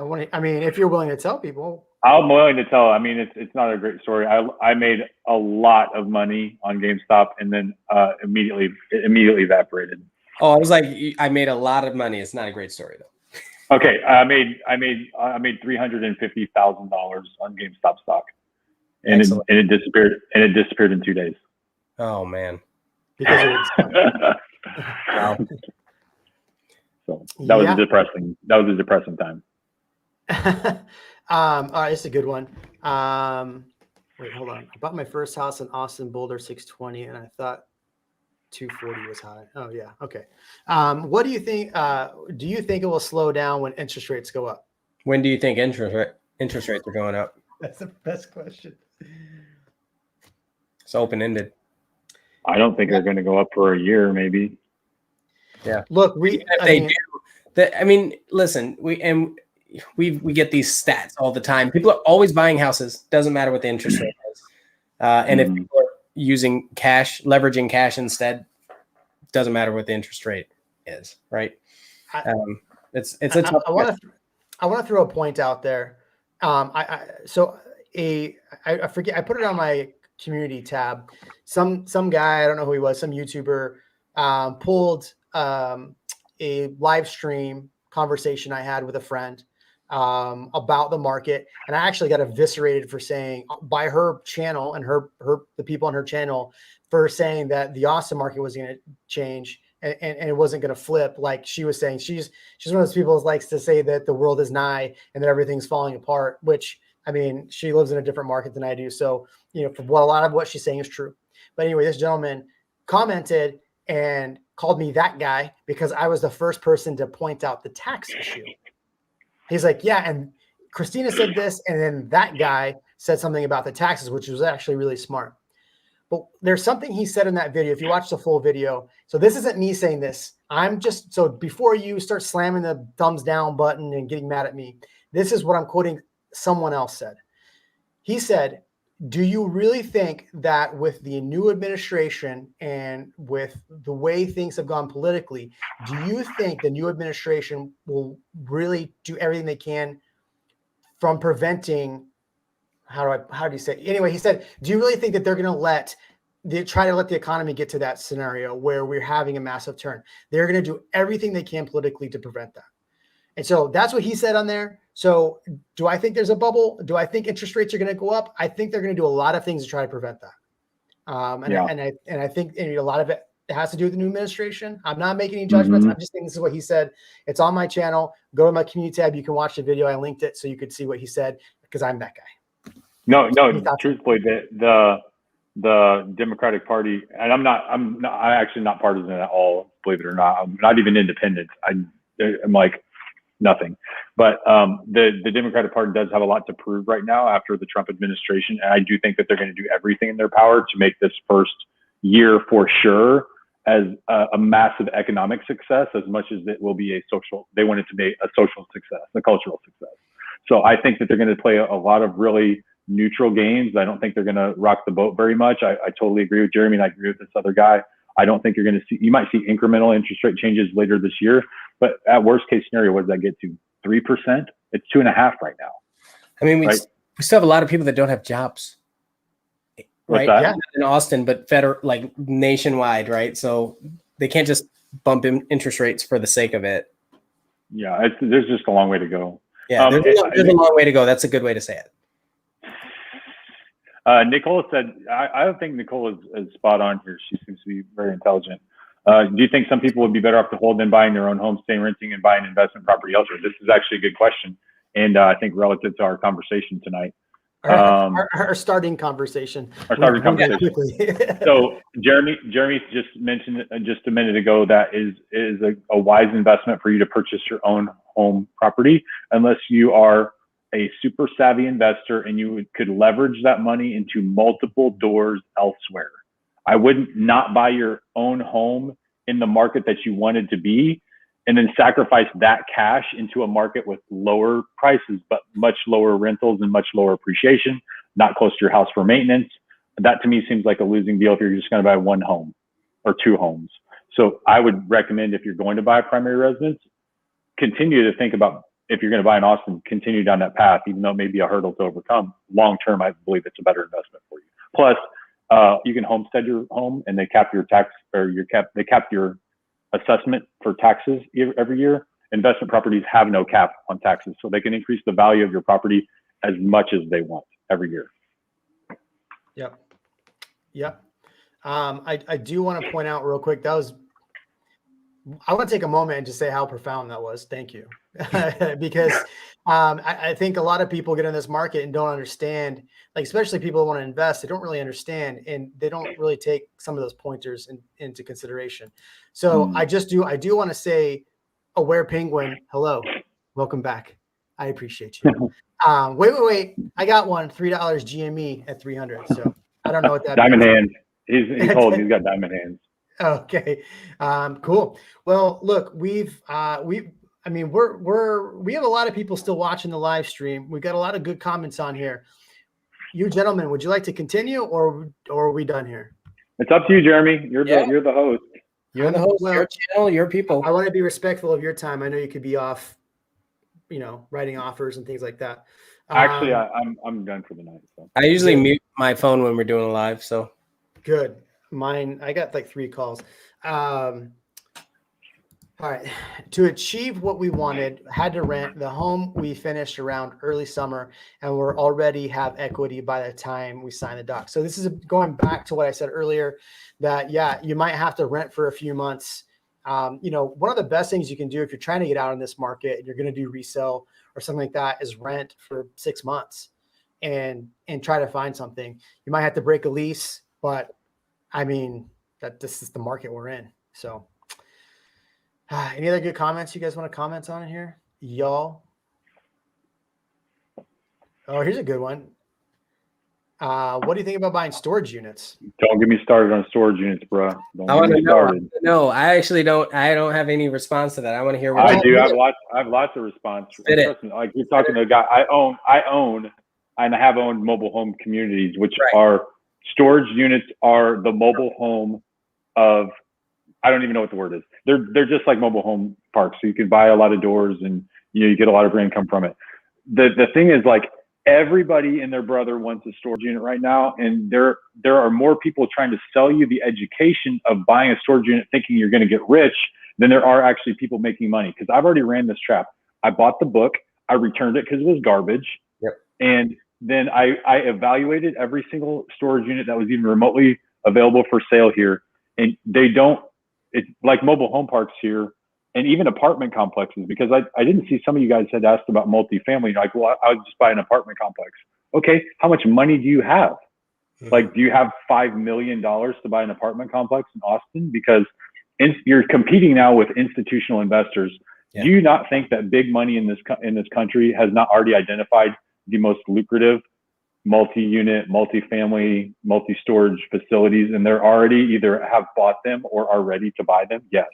So most storage units that are available right now are already at their cap, or their cap rate. And this is a completely different discussion about cap rate, which is basically the price that you're going to pay relative to how much money it makes. Okay, so a cap rate of 5 means that it's a 5% return, and typically you want 3% over what your interest rate's going to be. So that would barely break even at a 3% interest rate. You wouldn't even make money on that investment at a 5 cap. You'd have to buy at least a 6 cap or better. So I've looked at this. Storage units, they make a lot of money, but you don't take home very much money at the end of the day by the time you manage it. And if you're not managing it very close, trust me, this is a whole nother thing. You could even build them, I suppose, if you wanted to. But again, do you have $3, $4, $5 million to build a storage facility? I don't think that you'd be watching the stream if you did. Right. And, you know. So no, don't do storage units. Please don't do storage units. Don't buy the book. Don't watch the webinars. Hold on. So. Oh man. Oh, well, let me go back up to the further comments. I was going to put the comment back on here that you're a dream killer. Oh, that wasn't it. All right. Sorry. What was that? Oh, that was back to that question asking what you're drinking.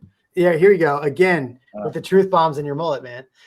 Well, I'm thinking, like, I understand. I've been in this space before, and people make a buck and then they think, oh, that was easy for me to make money. Now I'm going to go teach people how to make money. But in the process, they're just doing it so they can make money. So anybody that you see that's trying to educate you on multifamily storage, they give you the vacuum version of it, like the if nothing else negative happens, this is how much money you can make. But in real life, I promise you, after owning mobile home parks, it never works out like that. It never works out like that. I wish I actually had never gotten into that business, no matter how much money they've ever made, because it's so stressful. Well, you said something in there that I kind of chuckled at. You were talking about that, people do something and they make a quick buck, and then they turn around and make money off of selling it to other people how to do it. Yeah. It's like, it reminds me of all of those real estate coaches, right? Oh, I sold $10 million one year. So here we go. You got to look, there's a lot of good real estate coaches out there, but I mean, just like anything, like, I don't know, you got to wade through what the BS is and what the real stuff is, because there's a lot of people out there that call them real estate coaches that anything real estate, anything.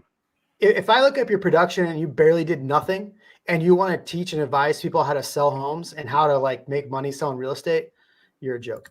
Okay, so Chris, thank you. We will stay on all night. I've got my calendar cleared until tomorrow morning at 9. So let's go. Let's have at it. Can I share more? Because I love investment and not just. Go for it. Okay, so actually, one of your guys here, Fishy Fish, said storage units off of overpass. He had kind of a thread. Yeah, he's. Look where they're building new homes. Buy before it's your zone. Off overpass and operate yourself. Don't pay third party management firm. So actually, if you are going to go down this route and you do have a lot of money, the play for stuff like this, and it's not just storage units, but it's other things typical. But storage units are not necessarily usually built to make money off the storage units. They purchase the land in areas that haven't yet approached regular market value. So they're in growing areas. And what they do is they put the storage units on that land to cash flow on the land until the land value is so stupid high that they take them all down, and then they sell it to, because it's usually a larger lot, large enough for like a hotel or retail buildings or something like that. And then they sell it to the next huge investor. So that's what the play is with storage. Can you tell that to I-35. Why? Because all the storage units. There are so many storage units on I-35, huge ones. Yeah. Huge. Well, Understand. it's all about the number of units within like a 3-mile radius of the people that are there. So big money is taking a gamble, and they know the growth rates in this area. I mean, you're competing against really, not saying that nobody here is smart, but you're competing against guys that are institutionals that already know what the heck is going on, and you just can't compete with that. I think we should just stay in our lane. If you're going to invest in real estate, start very small. Start with your own home, and then when you live in your own home for a while, then keep it as a rental, and then go buy another property and live in it, and use that home that you already know about as your first rental property, unless you're investing consistently or you don't already live here. And that's why I wonder, maybe if we're talking about investors, like, I think this depends on if you're living here or not living here, right? Yeah. So this is something that's starting to frustrate me a little bit. And, it's a me thing, right? But I have a lot of people that are calling me from the Bay Area, from New York, from wherever. And they just want, like, again, the phone call is what we started the beginning of this out as. It's that phone call. I want to be under 350. I want to buy this. They think they're incredibly smart, which I'm sure they are, and then they're going to beat the system in Austin. I've been in this market, but then they don't ever want to live here. They just want to buy a home in Austin and make money off it. It's starting to frustrate me because Austin is not a money tree for people. And that's where I get a little frustrated, because there are people that live here, there are people who appreciate Austin, and come enjoy Austin. My entire channel has been built on talking about Austin, the good, the bad, everything in between. And I get kind of frustrated with the amount of people that come out here and just want to buy an investment to just make money off of Austin. Look, I'm an investor in Austin. I live here, though. You're an investor in Austin. You live here. Ian's about to buy an investment property. We all live here and we work in this. And so I'm not saying you have to be in real estate to buy investment properties in Austin. I'm not really saying you have to be here, but what I'm really saying is that if you're going to buy an investment property in Austin, appreciate what you're getting when you're buying in Austin. Appreciate why Austin is doing what it's doing in this market. Appreciate that the reasons why Texas is such a hot spot for people to move to. There's a reason for that, and appreciate that. I'm not saying you need to vote a specific way or anything, but I would really appreciate it if you just appreciated that the reason why you're buying here or you're moving here. There's a lot of reasons for that. So that's my 2 cents. I'm off the soapbox. You're right, though. There's a big draw to the area, and I think if we overdo it in some of these spaces, it saturates the market to such a point where that draw is no longer there. It's like cannibalistic. Yeah. And tell Jose to come on down, by the way. Oh, sorry. Go ahead. Oh, yeah. Go ahead. Come on down, Jose. We'll welcome you with open arms. Mm-hmm. Yeah. Moving from, there you go. New York, moving here. So, yeah. Anyway, I went on a tangent there, but. Los Angeles in New York. Yeah. What was that? He's been all over, it seems. Yeah. So Sanji says, preach, I'm coming to Texas for well-being of my family and life, and not to make a quick buck. I appreciate that. Now look, I think that was the biggest why I made that video, kind of complaining about that guy who, basically bitched about Austin Adler, whatever his name was, is that he came here because he thought it was cheap. That was his whole like argument was basically that he was pissed that it wasn't cheap. Look, Austin, or was it weird? Yeah, whatever. I mean, he had a lot of complaints, but if you're going to move to Austin and you just are moving with the mentality that it's cheap, that's why I'm moving here, you are losing the entire point of what Austin is, what Texas is. You are losing everything that makes it special. I've been here 9 years, so I am not the moral authority on what Texas is, but I love this state. I love what it's done for me and my family. I love what it's done for other people and their families. And so to continue to hear people, I'm going to invest here just to make a buck, I don't know. It doesn't sit with me that well. Maybe that's why I'm not as nice to investors as I used to be. This channel was pivotal for my wife and I to learn about the Austin prior to visiting and finding a home with Eileen. Oh, hey, Joel, what's up? Hey, Jojo. All right. Sorry. All right. There we go. Thank you, sir. Yes, I'm excited for that. Yeah. We are building right now. Thank you, sir. Hey, Joel. We gotta get a beer. Don't let me forget. We gotta get a beer. All right. He's holding one, ready to go. He's ready for me. Yeah. All right. So, what else do you guys have to add? What else should we talk about on here? Aware Penguin, welcome back. Feels like we'll soon have that here. Yeah. Yep. That's funny. It is good. That's good. I don't know. I don't know that that's true. That's kind of funny. So I was on my soapbox there for a second, but I do want to pause, and I do want to thank everyone that has subscribed to my channel, who's left me great comments, who's left me cranky comments. Believe it or not, the cranky comments and the thumbs down, they're good for the algorithm. So be cranky. I don't care. But I do want to thank everyone that's joined the live streams. I do want to deeply thank everyone that subscribed, listened, whether you've worked with me or gone off and used this information to help yourself. This is what the channel's there for. So I appreciate that. I don't say thank you enough on this channel. So I really do just want to take that moment. I really do enjoy bringing great people on here like Kevin and Ian. They have great insight. And I didn't want to make this channel all about me telling you things. I wanted to bring on great people. So I do appreciate you guys for coming on here. Thank you. Man, I appreciate you having me. Love it. Man. All right. Let's go through here. We got Sitterly Homes. I think this has been asked a couple times.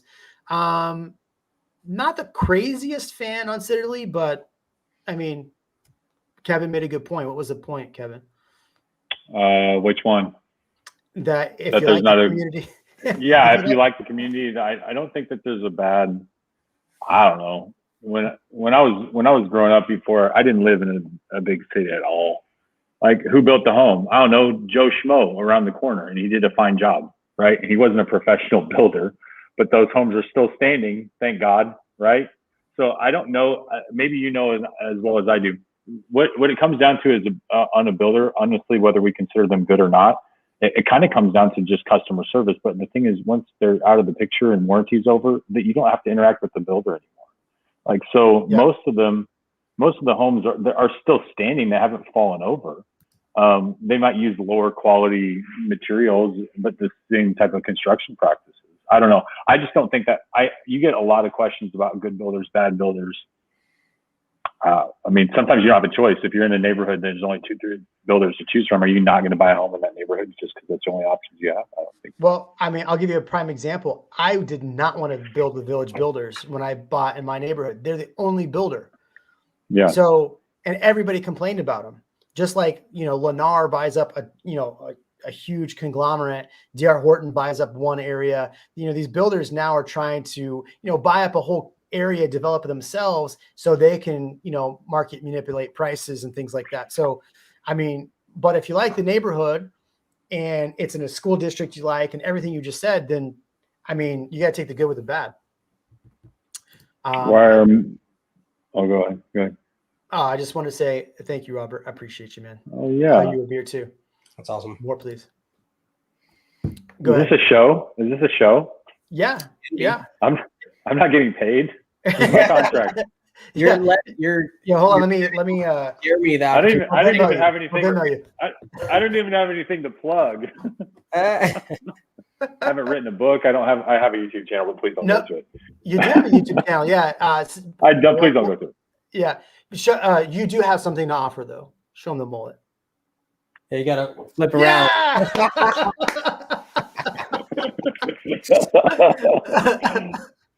Man. This guy asked about mobile homes. Yeah, I'm gonna get to that one next.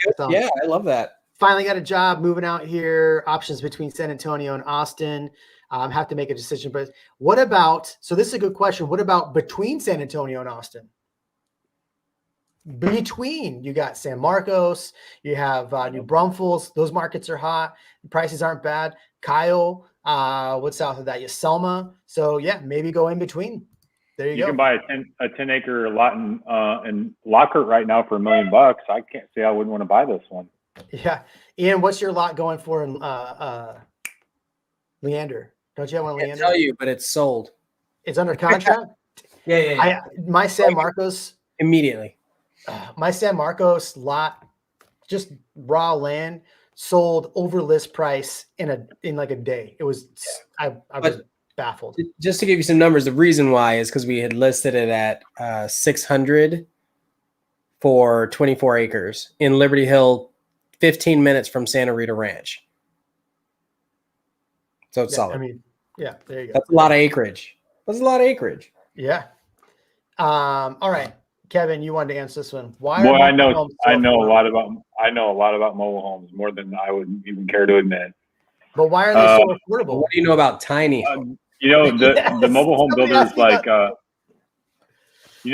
Clayton Homes is a big Warren Buffett thing. They own Clayton Homes, which is the largest mobile home builder in the country. They've gotten the construction on those down. You can get a brand new single wide 3 and 2 now for like $25,000, and they do go up to about $130,000. But here's the deal: people dog on mobile homes, and I don't understand this because if you have your own land, then it's actually great. You can put utilities on. Even if you don't, and you want to put them in a park, lot rents are somewhere between $500 and $700 a month for lot rent right now. But the average lifespan of a mobile home is actually 65 years. Nobody knows that. Yeah. So like, I think as an investor, I dogged on mobile homes, don't get me wrong, but it's because I own older ones and they do have a lot of maintenance. But if you were going to invest, I can't say it wouldn't be, if you had like $300,000 or $400,000, you might be able to buy a bunch of these mobile homes and stick them in a mobile home park somewhere and get, the rent off those, because rents are still very strong for a 3 and 2 or a 4 and 2 mobile. Mm-hmm. So I can't say that that's a bad investment, to be honest with you. Yeah. So I think that point would be even stronger depending on where it's located. If you're near something like East Village or, one of these companies, that's good. Yeah. So I want to share this real quick. This is a friend of mine, Christina Smallhorn. She talks a lot about mobile homes, everything in between. So if you're curious about mobile homes and any of that information, mobile homes. She does tiny homes. Mobile homes, tiny homes, foldable homes. Yeah, foldable homes. All of those. She's great with everything, but she does all of those. Yeah, good friend of mine. She ports a lot of wisdom on her channel. She brought smart people like myself on there. But yeah, so that would be a good channel to check out. Christina Smallhorn. She's got some good content on there. So just thought I'd give her a free quick plug. We've had some really good ones in here come up a second ago. This one I saw, there's a couple good ones. There's one I want to get to in a second. Is Buda a good alternative to Dripping Springs? Looking to avoid the 3% tax, but want to make sure I get a good, yes. The answer is yes. It's a great option. I had a client, literally, we just showed her. I mean, the house that went from 435 and probably sold for 515 was in Buda. Tax rate was 2.4 versus some of the places in Dripping Springs. And he goes, what's the catch? Why is it so much cheaper than Dripping Springs? So, well, it's the school districts. I mean, look at the ratings. They're not as high. That's it. But it's a good area. It's not far from downtown. This question made me laugh right here. Are homes in Austin going over list price or under asking list price? Welcome to the show. Is that a real question? Yeah, Jose, go back to the very beginning of this video and start over. For real, Jose, you're looking at 20% over minimum for, I'll say, comp price is maybe one way to say it. Sandeep, what's up with me, man? I see Ian of Austin and a ton of live streams. Ton of live streams on Jeremy's channel too. Hey, Kevin, I hope the mullet still stays strong. Me, nothing. Just kidding, man. I appreciate it. There are mobile home parks in Malibu for sale for $1.5 million. There you go, Kevin. 1.5 million in Malibu to 2 million. Go get it. I think that's actually too low of a number, because that's there must not be very many units. There's only 6 units. They didn't tell you. Oh yeah. 6 doors. Because mobile home parks are very expensive here in Austin. Okay, that's it, guys. I'm done. My brain fried. I appreciate y'all. Jerome.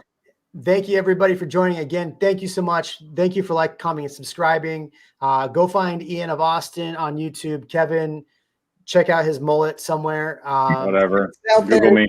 there. Don't Google me, please don't. You can find my Instagram. I post lots of funny videos on there.